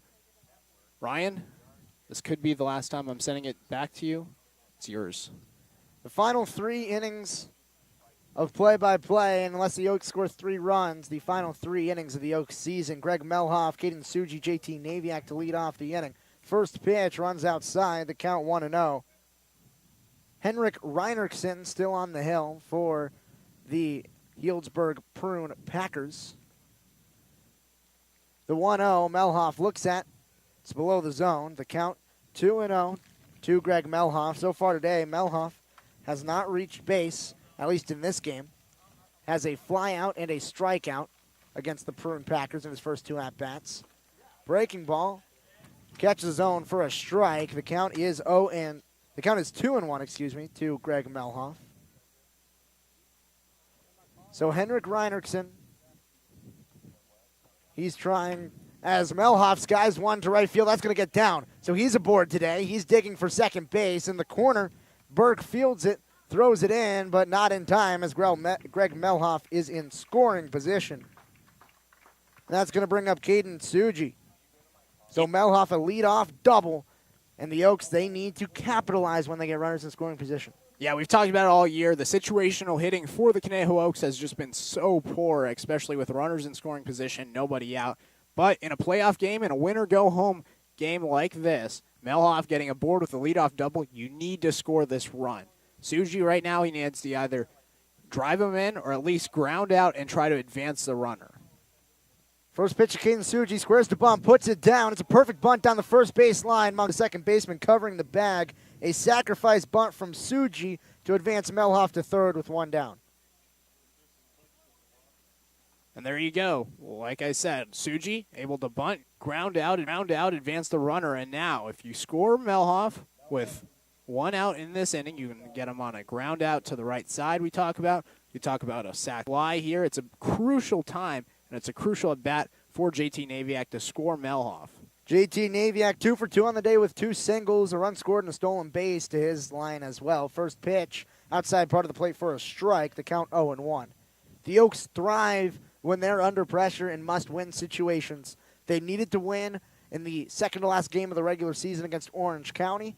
They put on the burners as Naviak skies one on the infield, and that is not the at-bat you want for JT Naviak as Taryn Montgomery catches the ball, and that puts a lot of pressure on Austin Correa to try to drive in this run.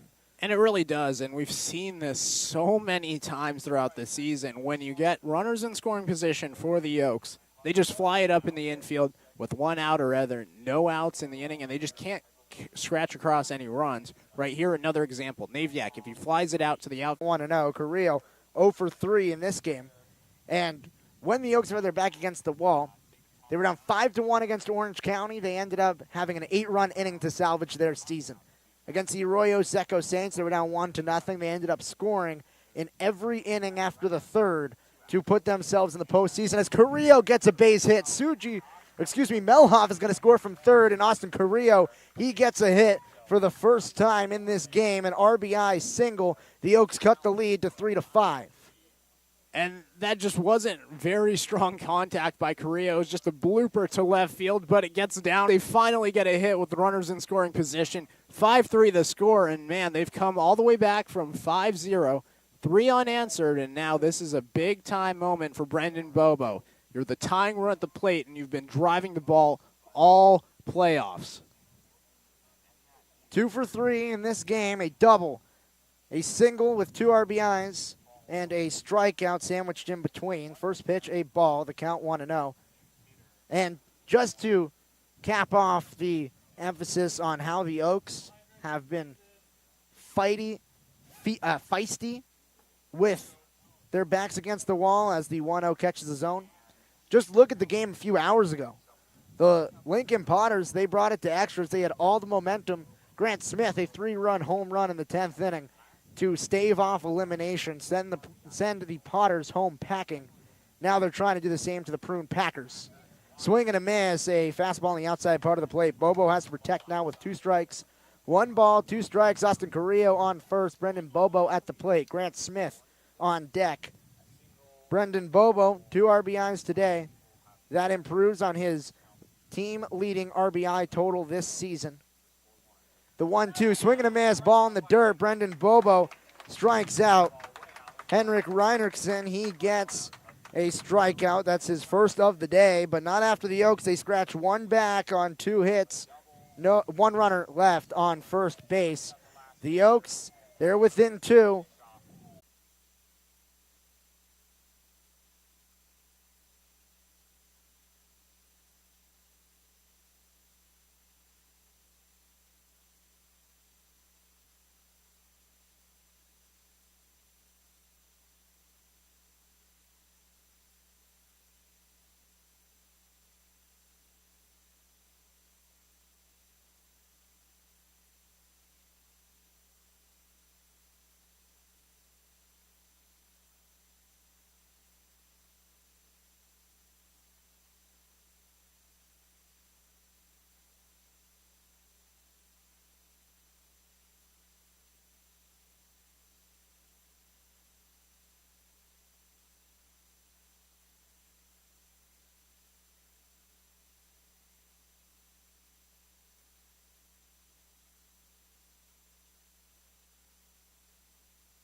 Welcome back to the bottom of the 7th inning. Nick Rinkover on the hill.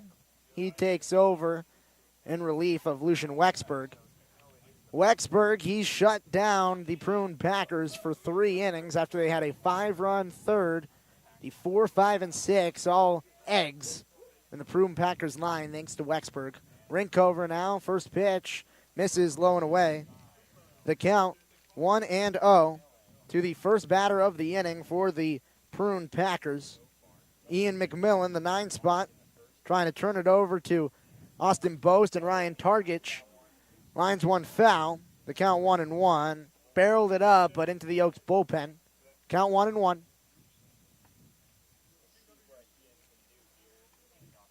So right now, Nick Rinkover, the new UCI product, just committed to UC Irvine a few weeks ago, trying to keep the Oaks season alive.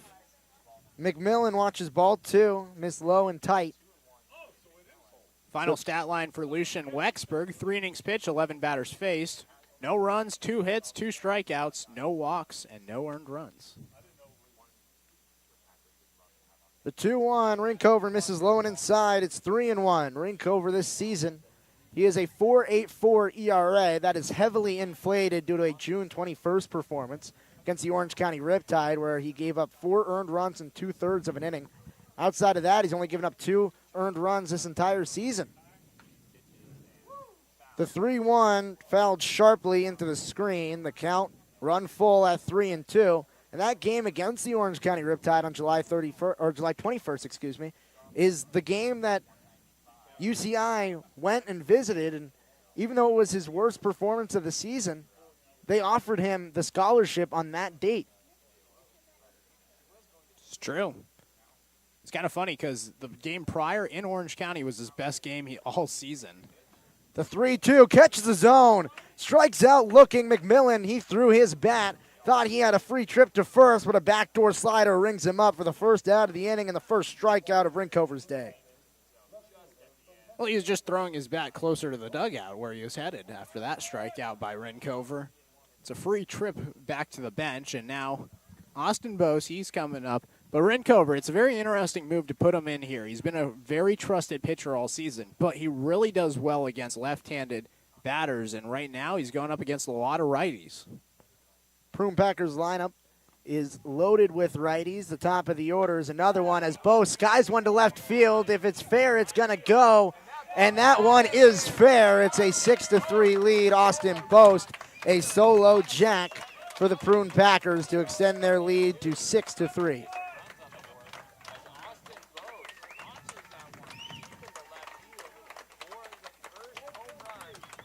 And right there, I mean, he just drove it right to left field, and he said if it's fair, it's gone. And that was fair for about 10 yards, and went right over the wall, about 10 feet over the fence, 314 to left, so a short porch, but with the weather being the way it is, the ball's going to fly. And right there, that's the first home run we've seen since Grant Smith's monstrous one, but not a lot of home runs today. A lot more home runs yesterday. I think pitchers have sort of figured out how to pitch in this ballpark. First pitch swinging, fouled out of play. Ryan Targich, the count 0-1. Targich thus far has 2 hits. Those came in the first and third inning. The third inning had an RBI single. Last time up, he struck out, part of a 1-2-3 fifth inning. That came on 3 pitches. A 3-run advantage. The Oaks have 6 outs when they come to the plate. The 0-1 misses low, the count 1-1. So the Oaks, they need offense, and they need it quickly to come back in this game. Rinkover trying to shut down the remainder of this game. Any more insurance runs for the Prune Packers would be a dent in the Oaks' comeback chances, and a single is going to knife right into that as Ryan Targich, he slaps one into left field for a single, and that puts a runner on first base with 1 out. Yeah, and the righty hitters really have feasted off of Rinkover all season. And right here, we get back-to-back batters driving balls towards left field. One over the wall, one in for a single. And, you know, it's just been the top of this lineup for the Prune Packers. They've done a really good job getting on. Targets right there, his 3rd single of the day. You had Boast, he had a single and an RBI earlier. Now he has a home run and an RBI, and those two have done a really good job. And even Cam Blake coming up to the plate, he has an RBI and an extra base hit today. He has 2 RBIs. He's 1 for 3 on the day. That double in the 3rd inning, a 2 RBI double. That was the last few RBIs of a long inning in the 3rd. The first pitch to Blake runs inside, the count 1-0. So the only out in this inning, an Ian Mcmillan backwards K. The home run to Austin Boast and a single to Ryan Targich. Targich, the man on first. Brendan Bobo holding him on. The 1-0 slowly lined to Melhoff. Shortstop, the throw to first, a double play. Out of the inning is Rinkover, just 1 run on 2 hits. The home run from Austin Boast gives it a 6-3 Prune Packers lead. And Melhoff, Smith, and Bobo combine on a double play in order to get out of the 7th inning. We'll be back. The Oaks have a lot of work to do in the top of the 8th on the Oaks live stream.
Top of the 8th inning, Smith, Durfee, Foreman, 3-4-5 to lead off the inning for the Oaks.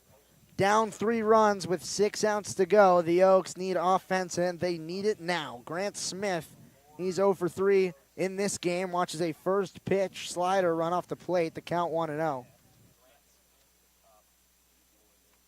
Henrik Richardson still on the mound. He's already pitched 2 innings. This one lined into center field. Coming in and watching it drop is Blake, a leadoff single for Grant Smith. And Grant Smith, he was 0 for 3 up until that point right there. Just a little bit of weak contact. We've seen him drive the ball a little bit more, but the outfielder in a Blake in dead center, he was playing pretty deep. Smith, just a little bit of a soft hit ball to shallow center. Blake, he was played so far back that he had to come in, and Smith's aboard with a single. And that's huge here in the 8th. Durfee, Brendan Durfee comes to the plate. He's also 0 for 3 in this game. After a fantastic last game, he went 3 for 5. He led off with 3 consecutive hits in the game against the Potters. But since then, since that double in the 5th inning against the Potters, he is 0 for 5 with 2 strikeouts. Now a mound meeting, quick conversation. Richardson still on the hill, the entire infield. They trot back to their respective positions.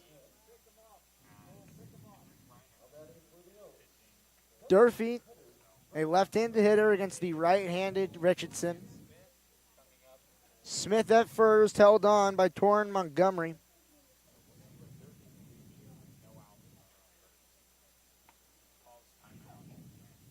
No one out. The leadoff single from Grant Smith puts a runner on. And the Oaks, they have to capitalize. It's been the MO for them over the last few innings. Ball in the dirt. Durfee considers a back pick. He doesn't go for it. Excuse me, Elvis considers a back pick. Grant Smith back into first, does not force a throw. So to Durfee, the count 1-0. Richardson delivers, runs outside, 2-0 the count. Richardson does not walk batters at all. He's only had 1 walk this entire season, and it hasn't come since early June. He has not walked a batter in the month of July or the month of August. Durfee sees a strike, the count 2-1. That is insanity. Henrik Richardson, in his last 10 appearances, 0 walks. Look at the whip. A whip of .73.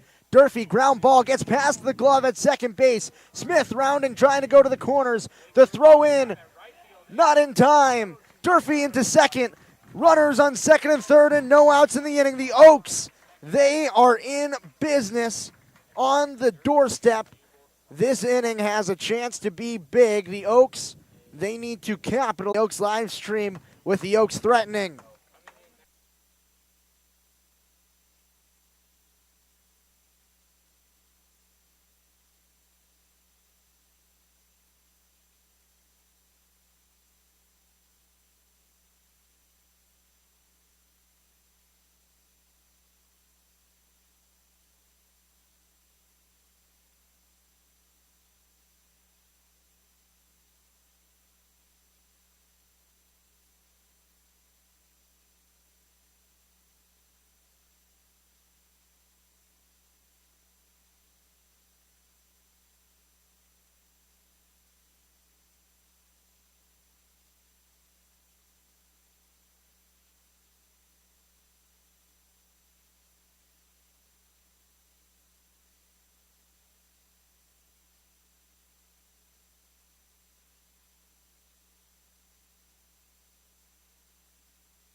Back here for the bottom of the 8th inning.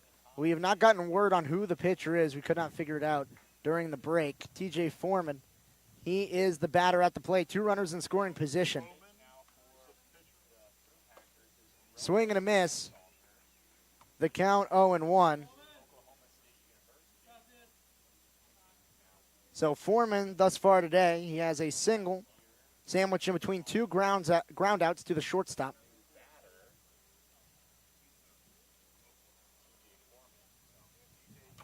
The 0-1 swing, and it hit him in the face. He fouled it right off against his head, and he is down. Coach Solis is coming out. Foreman, he got hurt against the Slow Blues. That came earlier this week, and now Foreman fouled one. It hit his helmet and his head simultaneously. We'll see if he can get up. He is now on his knees, sitting up. He was doubled over before. You know, they said the last time that Foreman got injured, started talking a little bit about Santa Barbara and how much he wanted to beat them the day prior. I wonder if he's talking about the Foresters here. I wonder if he's talking about the Potters or the Prune Packers. Foresters aren't in this postseason. It's true. So Foreman, he stands up, a little shaken up. We'll see if he gets back in the box. He puts on his helmet, grabs his bat, shrugs his shoulders. He looks like he's ready to go. That's a scary play. That's a scary play, but resiliency is the MO for TJ Foreman. My heart dropped, if I'm being honest. You know, we just saw TJ have that injury where he hit the wall against San Luis Obispo. That was a scary moment, and here again, you know, you just care for the guy. He's such a good human being, really nice person, loves his family, loves his dog. His dog's name's Spencer. I think it's really cool. He says sometimes Spencer watches the broadcast, so if Spencer's watching today, hello, Spencer. We're back in baseball. Foreman back in the box. The 0-2 pitch misses outside. So Foreman stays alive. Roman Fansalker, he is the pitcher on the hill. An Oklahoma State product. He has a 3.43 ERA on the season. He's only given up earned runs in 3 different performances, though. The 1-2 swing and a skied fly ball into shallow right field. Backpedaling is Targich. The second baseman makes the play. Smith not able to tag, so 1 out. Runners still on second and third. And still, the situational hitting for the Oaks, it just hasn't been good all season. And here's another example. 2 runners in scoring position, nobody out. They don't even get a run. Foreman flies out in the infield, and now it's really big for Raul Sandoval to drive the ball in play and at least out of the infield. Raul Sandoval, today, in this game, Sandoval is hitless. A fly out on the infield, a strikeout swinging, and a ground out to the shortstop. First pitch from Fansalker, catches the zone, a strike, the count 0-1. The lone outside corner, that's not Raul Sandoval's pitch. Searching for fastball, searching for it inner third. Durfee at second, Smith at third. Fansalker. The pitch to Sandoval. Outside, blocked by Elvis behind the plate to prevent it from going to the backstop. The outfield leaves a ginormous gap in left center. The center fielder, Blake, is playing shaded significantly to the right of center. And then Boast playing a little bit towards the left field line to a pull right-hander. The 1-1 in there for a strike. The count 1-2. Sandoval doesn't like it. Fansalker has not given him a pitch. The Oaks have to be able to score at least one of these runs that's on base right now. You cannot squander runners on second and third and no outs. 1 ball, 2 strikes to Raul Sandoval. The pitch skied out of play towards the right side. Sandoval stays alive in the count. Fansalker, he is painting that outside part of the plate. That's probably a big reason why the outfield is shaded the way it is, because Fansalker, based on what we've seen, really likes that outside part of the zone. Yeah, and Sandoval right there, he was late to that last pitch and fouled it towards that first base side. And so when you have a pitcher pitching outside and a hitter hitting late, it's going to go that way.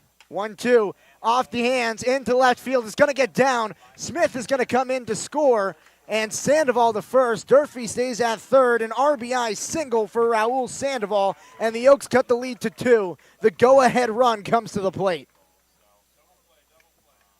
And what a hit for Raul Sandoval. I mean, he's just been on a cold streak after going really hot to end the season. Right there, gets one inside the hands, drives it just over the head of the shortstop into shallow left field. Durfee didn't get a great read on it. It's fine. He goes over to third, and now 2-run game. Like you said, go-ahead run at the plate. Sandoval, the tying run, he's there. So Grant Smith comes in to score. Brendan Durfee over to third.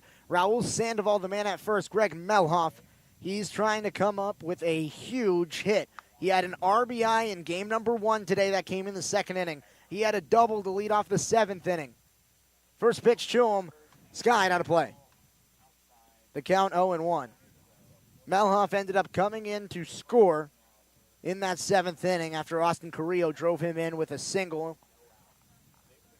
Melhoff, he's come up big all playoffs long. Fan Salker ahead 0-1 in the count. The pitch, skied into left field. Durfee, he's going to tag. It's going to be a close play. Boast, he fields it. The runner coming in. The throw not going to come to the plate. So the Oaks pull within 1 run. It is 6-5 now. The tying run still Raul Sandoval on first base. 2 outs in the inning. An RBI sacrifice fly for Greg Melhoff. And that's huge right there. It brings in Durfee, and like you said, makes it a 1-run game. And finally, situational hitting pays off for the Oaks. An RBI single by Raul Sandoval, Greg Melhoff, a sac fly, and the Oaks, they're only a run out of this. They were down 5-0. They've scored 5 runs. What a comeback so far. It is blistering hot out here in Lincoln. Caden Suji swinging a miss, strike 1. Fan Soccer left one over the heart of the plate. Suji couldn't get barrel on it, was underneath it. Suji had a sacrifice bunt in the last inning to advance Melhoff to third. He had a single in the 5th. Came around to score. The runner's going. The throw down. Elvis on a hop. Not in time as the ball gets away from targets trying to swipe tag the runner. It puts the tying run in scoring position.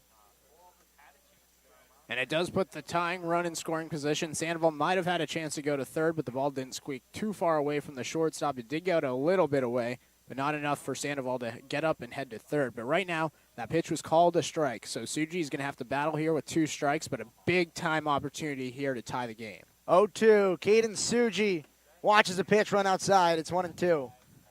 So the biggest at-bat of the Oaks season, as we'll see a lot of big at-bats in the playoffs, relies on Caden Suji. Of the men that are here in Lincoln, Suji has the 2nd fewest at-bats, only ahead of Cody Sulek. The 3rd-string catcher for the Oaks trying to come up in a big spot. Raul Sandoval on second, a 1-2 count, down 1 run. The pitch, swing and a miss. Suji swung at a slider, and the 8th inning goes by the wayside. The Oaks, they claw within 1 run. 2 runs came in on the inning on 3 hits, no errors, and Raul Sandoval left in scoring position. Nick Rinkover back on the hill, trying to shut down the Prune Packers lineup. The Oaks clinging to life here on the Oaks live stream.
Bottom of the 8th inning, Rinkover still on the hill.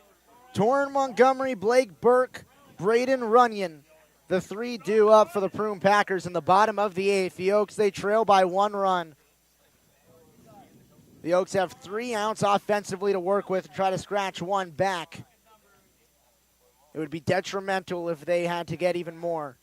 Rinkover steps off the hill. Time is called immediately. The turf on the infield grass heating up. I can't imagine how the players feel. It's blistering hot here behind the plate under the shade. On the turf, it's got to be hugely hotter. First pitch to Montgomery outside for a ball. Montgomery got his only hit of the day in the 6th inning. That was a single. He bats .333 on the season, so like clockwork, he got out his first 2 times, then got a hit. 1 ball, no strikes. Rinkover gets a ground ball to Naviak, backhands. The Jeter throw to first on a hop, not in time. Montgomery gets to first base ahead of the throw, an infield single. And almost shades a Jeter, like you said, but right there, I mean, that's a tough play. And Naviak, he made it really close, but Montgomery barely legged it out. I think if the bounce off the throw from Naviak's a little bit hotter, Bobo gets it. But right there, the bounce off the throw was kind of a soft bounce, and it just kind of hung up a little bit too much in the air, and Bobo caught it, but Montgomery had already reached. And that brings up Blake Burke. Rinkover picks over to first base. Montgomery back in safely. This is the first left-hander that Nick Rinkover is facing today. Rinkover, in his first inning of action, he gave up a run on a solo shot homer from Austin Boast. First pitch, off guide high into the shallow center field. Naviak going back. He's underneath it, makes the play, and the first out of the inning does not advance the runner. It's a fly out to JT Naviak on the first pitch that Blake Burke saw. Yeah, and that's exactly why Nick Rinkover's heading to UC Irvine. That lefty-lefty matchup. He's just so good against left-handed hitters, and you can see he got him swinging a ball a little bit inside, jammed him up, popped it up in the infield, and right there, Naviak able to get under it, use his glove to shade his eyes from the sun, and able to make the play and 1 out on the 1 pitch. Braden Runyon, first pitch to him. Misses off the plate. Suji tried to frame, couldn't get the favorable call. Runyon reached base on an error by Melhoff in the 6th. It was a slow chopper to Melhoff. He tried to get the lead runner at second. Could not get Montgomery in time. Probably could have gotten Runyon at first base. This one skied into center field. Sandoval going back towards the batter's eye. His back against the tarp, and he makes the play. Warning track power to dead center for Braden Runyon, and Sandoval had to go to the furthest part of the park to make the play, but it's 2 outs. And even more impressive, the wind's blowing to dead center right now. Now, it's not a heavy wind, but it's blowing a little bit, a slight breeze, and that ball carried a little bit. Sandoval right against the tarp, like you said. And I mean, it's a little bit of a scary, loud out, but it still is an out, and doesn't advance the runner. Blake McDonald. First pitch to him, a strike, the count 0-1. McDonald's flowing out to the outfield twice. Sandwiched in between those is a single in the 4th inning. He led off that inning with a single, but the next batter, he was out in a 4-6-3 double play. The 0-1 count, Rinkover, a breaking ball. Tried a backdoor slider, couldn't get it. It curved around the dish and missed low and away. The count, 1-1. Runner at first, Torrin Montgomery. Looks like Aiden Hawley getting hot in the Oaks pen. Rinkover. He checks the sign, nods. Comes set. Montgomery's running. The ball, ground ball through the hole. Montgomery going first to third as he was stealing on the pitch, and that leaves runners in the corners with 2 outs. Yeah, hit and run opportunity for the Prune Packers right there, and McDonald comes up clutch, sends one between the 5-6 gap between third base and shortstop, and right there advances Montgomery. Montgomery got a great jump. He was able to beat out the throw we saw earlier in the game in the 6th inning, and right there beats out the throw, and now runners at the corners. It's a big moment for Rincover. You got to keep this a one-run game right here in the 8th. Cole Elvis, he's hitless on the day. He walked and came around to score to lead off the 3rd inning. He grounded into the 4-6-3 double play in the 4th. He's also flown out on the infield to end the 6th. First pitch to him, skied high in the right field line. Bobo sprinting back, and it's going to land out of play. So the count 0-1. Brendan Bobo got a good jump on that ball. It looked like he was tracking it, but it landed about 10 feet out of play. Elvis, he's seeing deep counts every time he's come to the plate. Back-to-back full counts in the 3rd and 4th inning, and then a 5-pitch at-bat in the 6th. No balls, 1 strike. Runners on the corners, 2 outs. A 6-5 ball game. This pitch hit him. A slider ran inside. Cole Elvis turned the shoulder. He reaches first base, and the bases are juiced for Nick Rincover. Yeah, and right there, I mean, Rincover uses his off-speed curveball, and, you know, it has good arm side to far side break, and right there it haunts him. You can get that backdoor off-speed pitch to fall in sometimes. Right there it haunts him as it hits him inside, and just got a little bit away from Rincover, and now Coach Radinsky is going to go talk to him. He's loaded the bases. They're trying to keep this a one-run game, and it's a huge at-bat happening right now with the 9-hole hitter Ian Mcmillan coming up. Nick Rincover has gotten out of bases loaded jams before. You mentioned that game against Orange County. He won player of the game in that game. He came in with the bases loaded and no one down. He then struck out the side. Trying to get out of another bases loaded jam here. This one even more important. Scott Radinsky, the pitching coach, he comes out to the mound. He leaves Rincover, who's talking to Suji. The runner on third base, Torrin Montgomery. At second, it's Blake McDonald and Cole Elvis at first after the hit by pitch. A pinch runner, actually, at second for Blake McDonald. That's Jared Sundstrom. Ian Mcmillan, the man in the batter's box. McMillan, he's had back-to-back strikeouts on full counts in the 4th and 7th inning. He also walked and came around to score in the 3rd. First pitch to him, skied out of play. The count 0-1. And you can feel the intensity right now. I know, at least for me, I can feel it for myself. It's a huge moment right now. And, man, bases loaded, 2 outs. This is baseball right here. Bases loaded, 2 outs, 0-1 ball game. Rincover trying to keep it that way. Ian McMillan in the box, the right-hander, the 0-1. Low and inside, the count 1-1. That one got away from Rincover. He pulled it. Lucky that McMillan didn't wear that one. It was a few inches from his shin. It looked similar to the pitch that Elvis was hit by. Different pitch selection, as that was a fastball. Elvis was hit by a slider, but it had similar arm action. The 1-1. Line drive down the left field line. It's out of play. It's just inches outside of the chalk. That not only would have brought in 1 run, but it probably would have cleared the bases. It just skirted down the line and went foul. The count 1-2. A loud strike to Ian McMillan. And my heart dropped right there. And I know that I'm supposed to be a little bit unbiased, but I've been covering the Oaks all year. And, you know, you're really rooting for them to come out on top right here. It's the playoffs. It's win or go home. You need to keep it a 1-run game. And, man, that one just sliced foul. 1 ball, 2 strikes, 2 outs. Bases juiced. Rincover, the pitch, bouncing ball to shortstop. Naviak gloves it, flips to Smith. Fielder's choice ends the inning. Rincover holds it with the bases loaded. No runs come around to score after 2 hits in the inning. The Oaks have 3 outs to generate at least 1 run.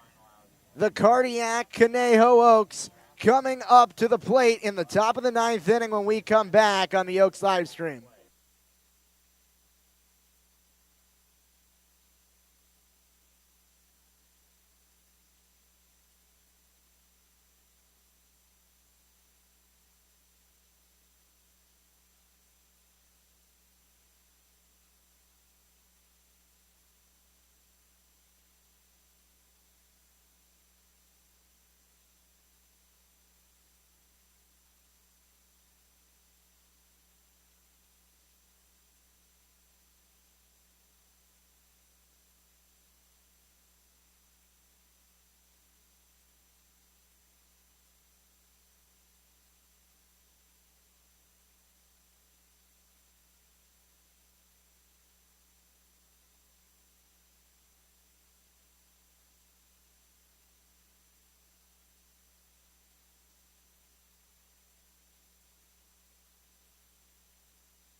Top of the ninth inning, Naviac, Carrillo, Bobo. The final hope for the Oaks season. They need one run. They're down 6-5. First pitch, swing and a line drive, hooking foul into the Oaks pen. That ball was barreled.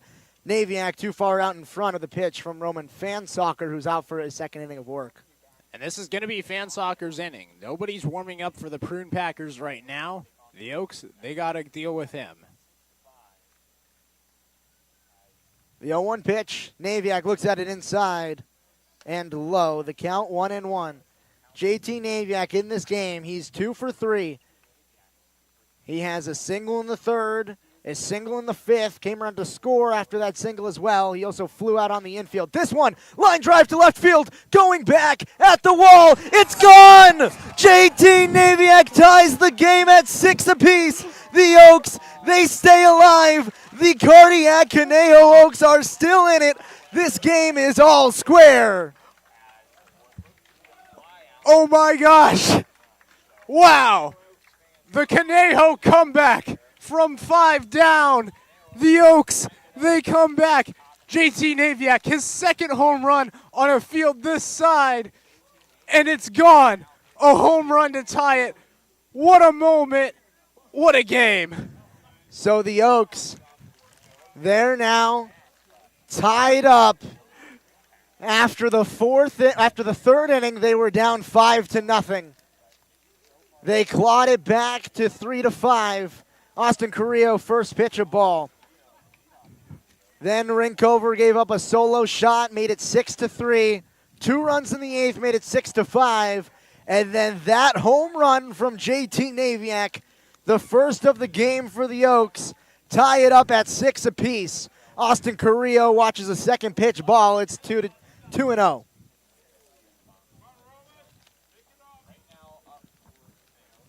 Austin Carrillo in this game, he singled his last time up. It was a big RBI to drive in Greg Melhoff. He started the game 0 for 3. He started this count 2-0, but watches a strike in at the knees, the count 2-1. Roman Fansoccer, still his inning, no one warming up. Carrillo watches the 2-1 miss high, the count 3-1. A 3-1 count to Austin Carrillo. He walks and has better plate discipline than almost any batter on the Oaks. A 3-1 pitch, Fansoccer misses high. Austin Carrillo reaches first base.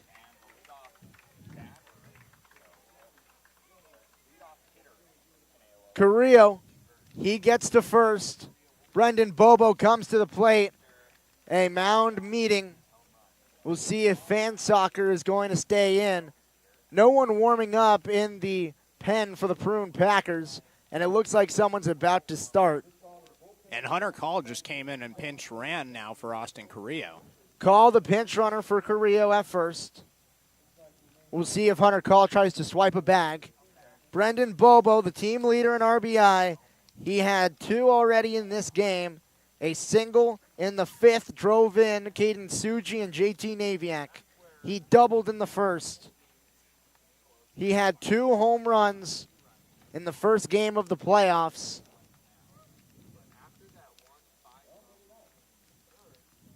Brendan Bobo comes to the plate with a runner on, the game tied at 6. And Knight, this is a team that you write stories about. This is a team, if they can pull off this win, they just thrive under pressure.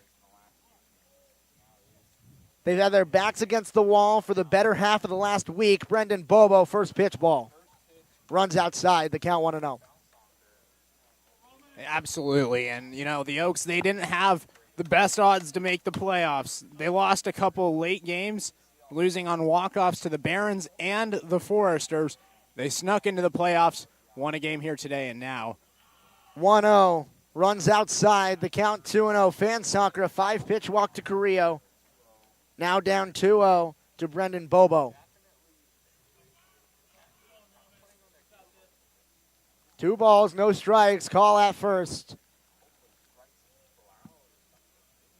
The 2-0 catches the zone on the outside, the count 2-1.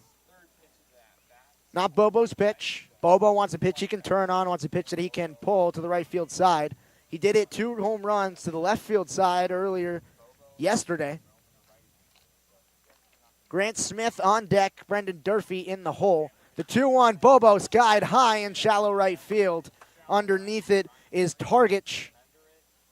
And the right fielder, Burke, runs in. Almost another collision. There's been some miscommunication from the outfield to the infield.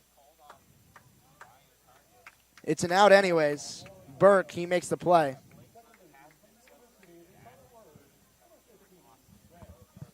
So Bobo, he's out, the first out of the inning. Grant Smith now comes to the plate. And Grant Smith, this is a big moment for him. You know, you still have only 1 out in the inning. You could advance Hunter Call, possibly see Call maybe try to steal second base as they throw back towards him. But first pitch to him, bounces to Smith. Call takes off to second. It goes away from the second baseman and shortstop. It squirts free. Going over is Mcmillan, but Call too fast. He heads to third, and now the go-ahead run, 90 feet away, 1 out. Huge at bat for Grant Smith right now. 1 ball, no strikes, 1 out. The go-ahead run at third base. The infield in for the Prune Packers. Smith skies one on the infield. Targich underneath it makes the play. And so that was not what Grant Smith needed, and it leaves Brendan Durfee in a huge spot.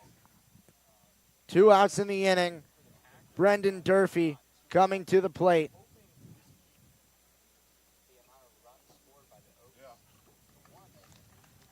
And it looks like a pitching change. Yep. We'll step aside on the Oaks live stream. When we come back, the biggest hit of the game, potentially for Brendan.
Going to get out of the inning. A terrible base running mistake from Schussler ends the inning as it was a line drive to right field. Schussler thought there were 2 outs, and we're headed to extras again.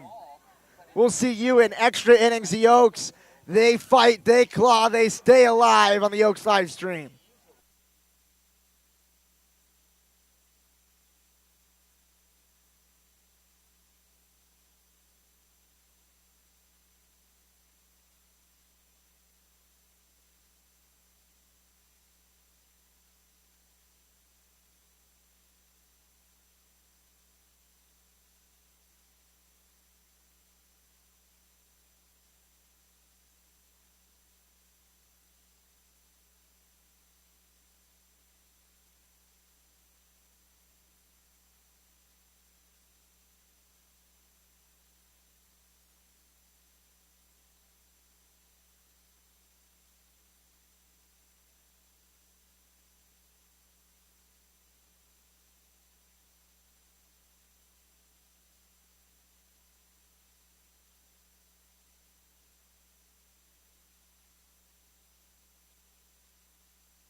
Ryan Milano, Knight Uretsky here in extras. Night, take over play-by-play. Thank you, Ryan. So runner at second in Durfee, TJ Foreman at the plate. First pitch is called, the strike to Foreman. And now 0-1 the count, 1 out in the inning. So in extra innings in the CCL playoffs, they're going to put a runner on second. That is Brendan Durfee because he was the last out of the last inning. And now TJ Foreman at the plate. He's a regular batter, but 1 out so far. The 0-1 pitch to Foreman. Swings, grounds it just foul to the first base side. Goes slicing to the right, just on the right of the chalk. And now 0-2 the count quickly to Foreman. And that would have brought in a run right there. If it would have stayed foul, it just went outside the first base bag. And so TJ Foreman has to battle. Foreman today, he had a single in the fourth, but everything else, 2 groundouts and a flyout. And a big moment here, looking to drive in a run. 1 out, Durfee at second. We're in extras for the second time today. 6-6 the score. The 0-2 pitch. Foreman, dribbler up the middle. Fielding it is Mcmillan. The throw to first beats Foreman. And now Foreman's ground out advances the runner 90 feet to third, but 2 outs in the inning. So it's all up to Raul Sandoval. He came up in a big spot, got a hit the last time he came to the plate in the 8th. That was an RBI single. Can he do it again? That's the question. Raul Sandoval was fantastic to end the week last week. He started out the playoffs poor, but he was seeing pitches well, singled in the 8th, and now trying to come up with a big RBI in the top of the 10th. First pitch to Sandoval, low ball. 1-0 the count. Sandoval, other than that single, he had a strikeout, a flyout, and a groundout. But that RBI single in the 8th was huge. And now has a chance for another RBI. The 1-0, Sandoval chopper up the middle. Is it going to get through? It is an RBI single for Raul Sandoval. The Oaks, they take the lead. It's 7-6. And the Oaks do not die. Never say die for the Conejo Oaks.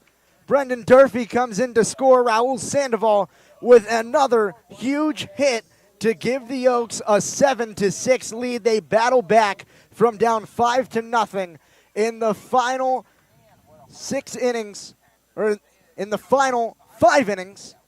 They scored 7 runs, 2 in the 5th, 1 in the 7th, 2 in the 8th, 1 in the 9th, and now 1 in the 10th. Sandoval goes on the first pitch. The throw down to second, not in time. Sandoval steals it with ease. A runner in scoring position for the Oaks. 1-0 the count to Greg Melhoff. And so Greg Melhoff has come up big with runs batted in so far today. He, in the earlier game, had an RBI in the 2nd inning. He has an RBI on a sacrifice fly in the 8th inning, and he also had a leadoff double in the 7th in which he came around to score. The 0-1 pitch. Melhoff fouls it away, and now the count's even 1-1. Spencer Hines still the man on the mound for the Prune Packers. 7-6 the score. The Oaks, they've battled back. A Naviak solo shot in the 9th kept them alive. It tied them up, and then the Prune Packers were doubled up to end the bottom of the 9th to send it to extras. An RBI single by Raul Sandoval. 7-6 the score. The pitch to Melhoff fouled back, and now he's behind 1-2. The scoreboard says 0-2. I think that pitch that Raul Sandoval stole on was a strike, so it's an 0-2 count. All right. So I had it miss. I call it a strike apparently, so 0-2 the count. Melhoff digging in. He's battling 3 pitches regardless in the at-bat. Back-to-back foul-offs. Runner at second and Sandoval, 2 outs in the inning. The pitch. Off speed, he skies it towards the left field side. Moving over now is Cam Blake. He trips in the mound. Did he catch it? He did catch it. Wow, what a catch. He was tumbling down the mound in the bullpen of the Oaks. Makes the catch as he's falling. It retires Melhoff in foul territory, and that'll do it for the top of the 10th, but not before the go-ahead RBI single by Raul Sandoval.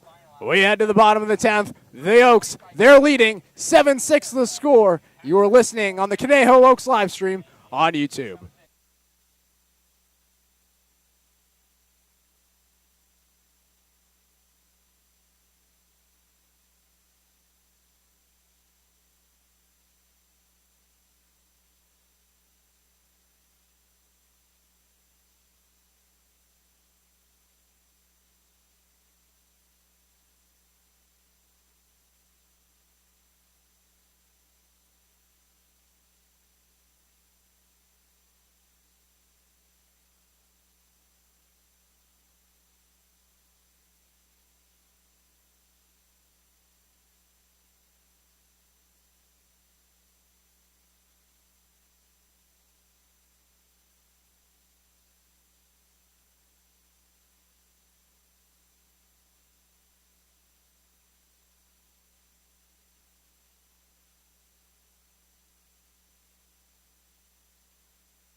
Bottom of the 10th inning, 7-6 the score. The Oaks, they're leading. They just took the lead on an RBI single by Raul Sandoval.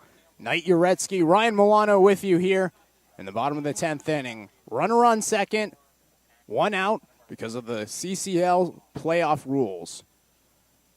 Plotkin on the mound. He looks back towards second. In there safely is Cam Blake, who's the runner at second. Just made a heck of a play in left field. And now Plotkin, he's set to face off against the dangerous Torren Montgomery. He's been a monster at the plate all season for the Prune Packers in a big spot here. First pitch to Montgomery, misses low, curveball, 1-0 the count. And so Plotkin, he has to attack these batters. And Coach Solis now coming. And it looks like he might make a change in the field.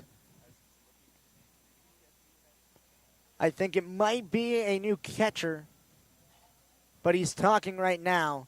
He's pointing now out to second base. So interesting to see what he is referring to. He's talking about the runner at second. The umpire and him are discussing right now.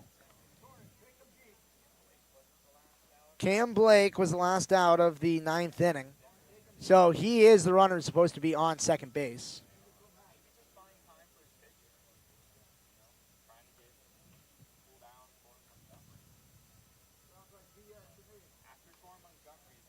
Fans are talking here. They're chirping. Saw a lot of chirping from the Potters fans in the last game. Controversial home run call and extras to Grant Smith. It was called fair. We'll refer to it as fair. Grant Smith said it was fair. I'm sure Grant Smith said it was fair. I don't think that he's biased in this situation, but the home plate umpire, they're now discussing. Third base umpire not biased, and now the umpires, they're going to get together. So there is back-to-back extra inning games for the Oaks. They won on a not a walk-off, but a go-ahead extra inning home run in the top of the 10th by Grant Smith. The Oaks, every game that they win in the postseason, they will be the away team. They are the lowest seed, and they're in the losers bracket. They will be the away team throughout the entire tournament. So they're going to have to do it from the top of the innings on the offensive side, and they're going to have to hold their breath in the bottom of the innings. Tobias Plotkin still waiting on the hill, and there's a lot of discussion between the third base coach and Coach Solis. So the Potters third base coach and the Oaks head coach talking. Prune Packers, not the Potters. Prune Packers, excuse me. And now we see a meeting from the umpires. Now they're going to talk. And they're pointing to someone in the scorekeeper. Yeah, it looks like they're pointing to someone that is working here. Definitely not on the field. So the only thing that I can think of is that maybe that's not Cam Blake at second base. And it should have been the last out of the inning, which was Cam Blake. And maybe that's not Cam Blake at second base, and now they're trying to discuss. Well, the number is 20. Cam Blake is number 20. The runner at second base is also number 20.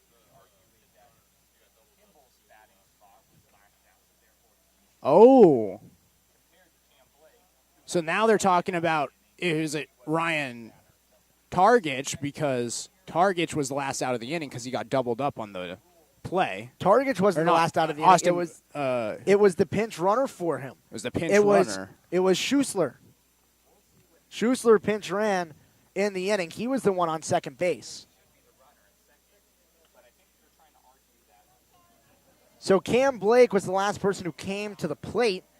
He flew out to right field, but Kimball Schuessler, he was the man who was pinch running, and while he was pinch running, made a huge base running blunder.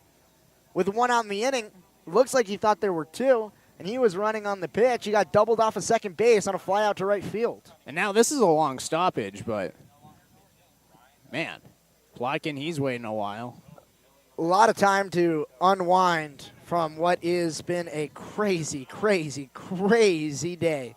My heart is through the roof right now. It's been beating all day. I mean, the Naviak home run, that was so exciting. Grant Smith's home run, that was exciting as well. But to tie it in the 9th inning, to send it to extras now, the Oaks, they take the lead. 7-6 the score as they're now discussing. I think they're looking at the rule book maybe. Now the commissioner of the league is now up against the screen talking to the umpires, trying to figure out the rules. And if the commissioner of the league doesn't know the rules, then who does know the rules? Well, he's calling someone right now, it looks like, to go discuss. So maybe he's calling who does know. We're going to take a break here on the Oaks live stream. We'll be back when we figure out what is going on with the runner situation and the timeout here. Tobias Plotkin on the hill trying to shut down this game and give the Oaks the win.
For the Oaks, and it's an unfortunate loss, but what a great baseball game. I can't say enough about this baseball game. I mean, it was a back-and-forth battle. The 5-seeded Oaks against the 1-seeded Prune Packers. We almost saw the underdog story of a lifetime, but instead, the number 1 seed, they hang on, and what a hit for our Hans Smith. I mean, that's got to be the best feeling in the world for him. So this game and this season ends for the Oaks on a sour note. but that does not mean it was a sour summer.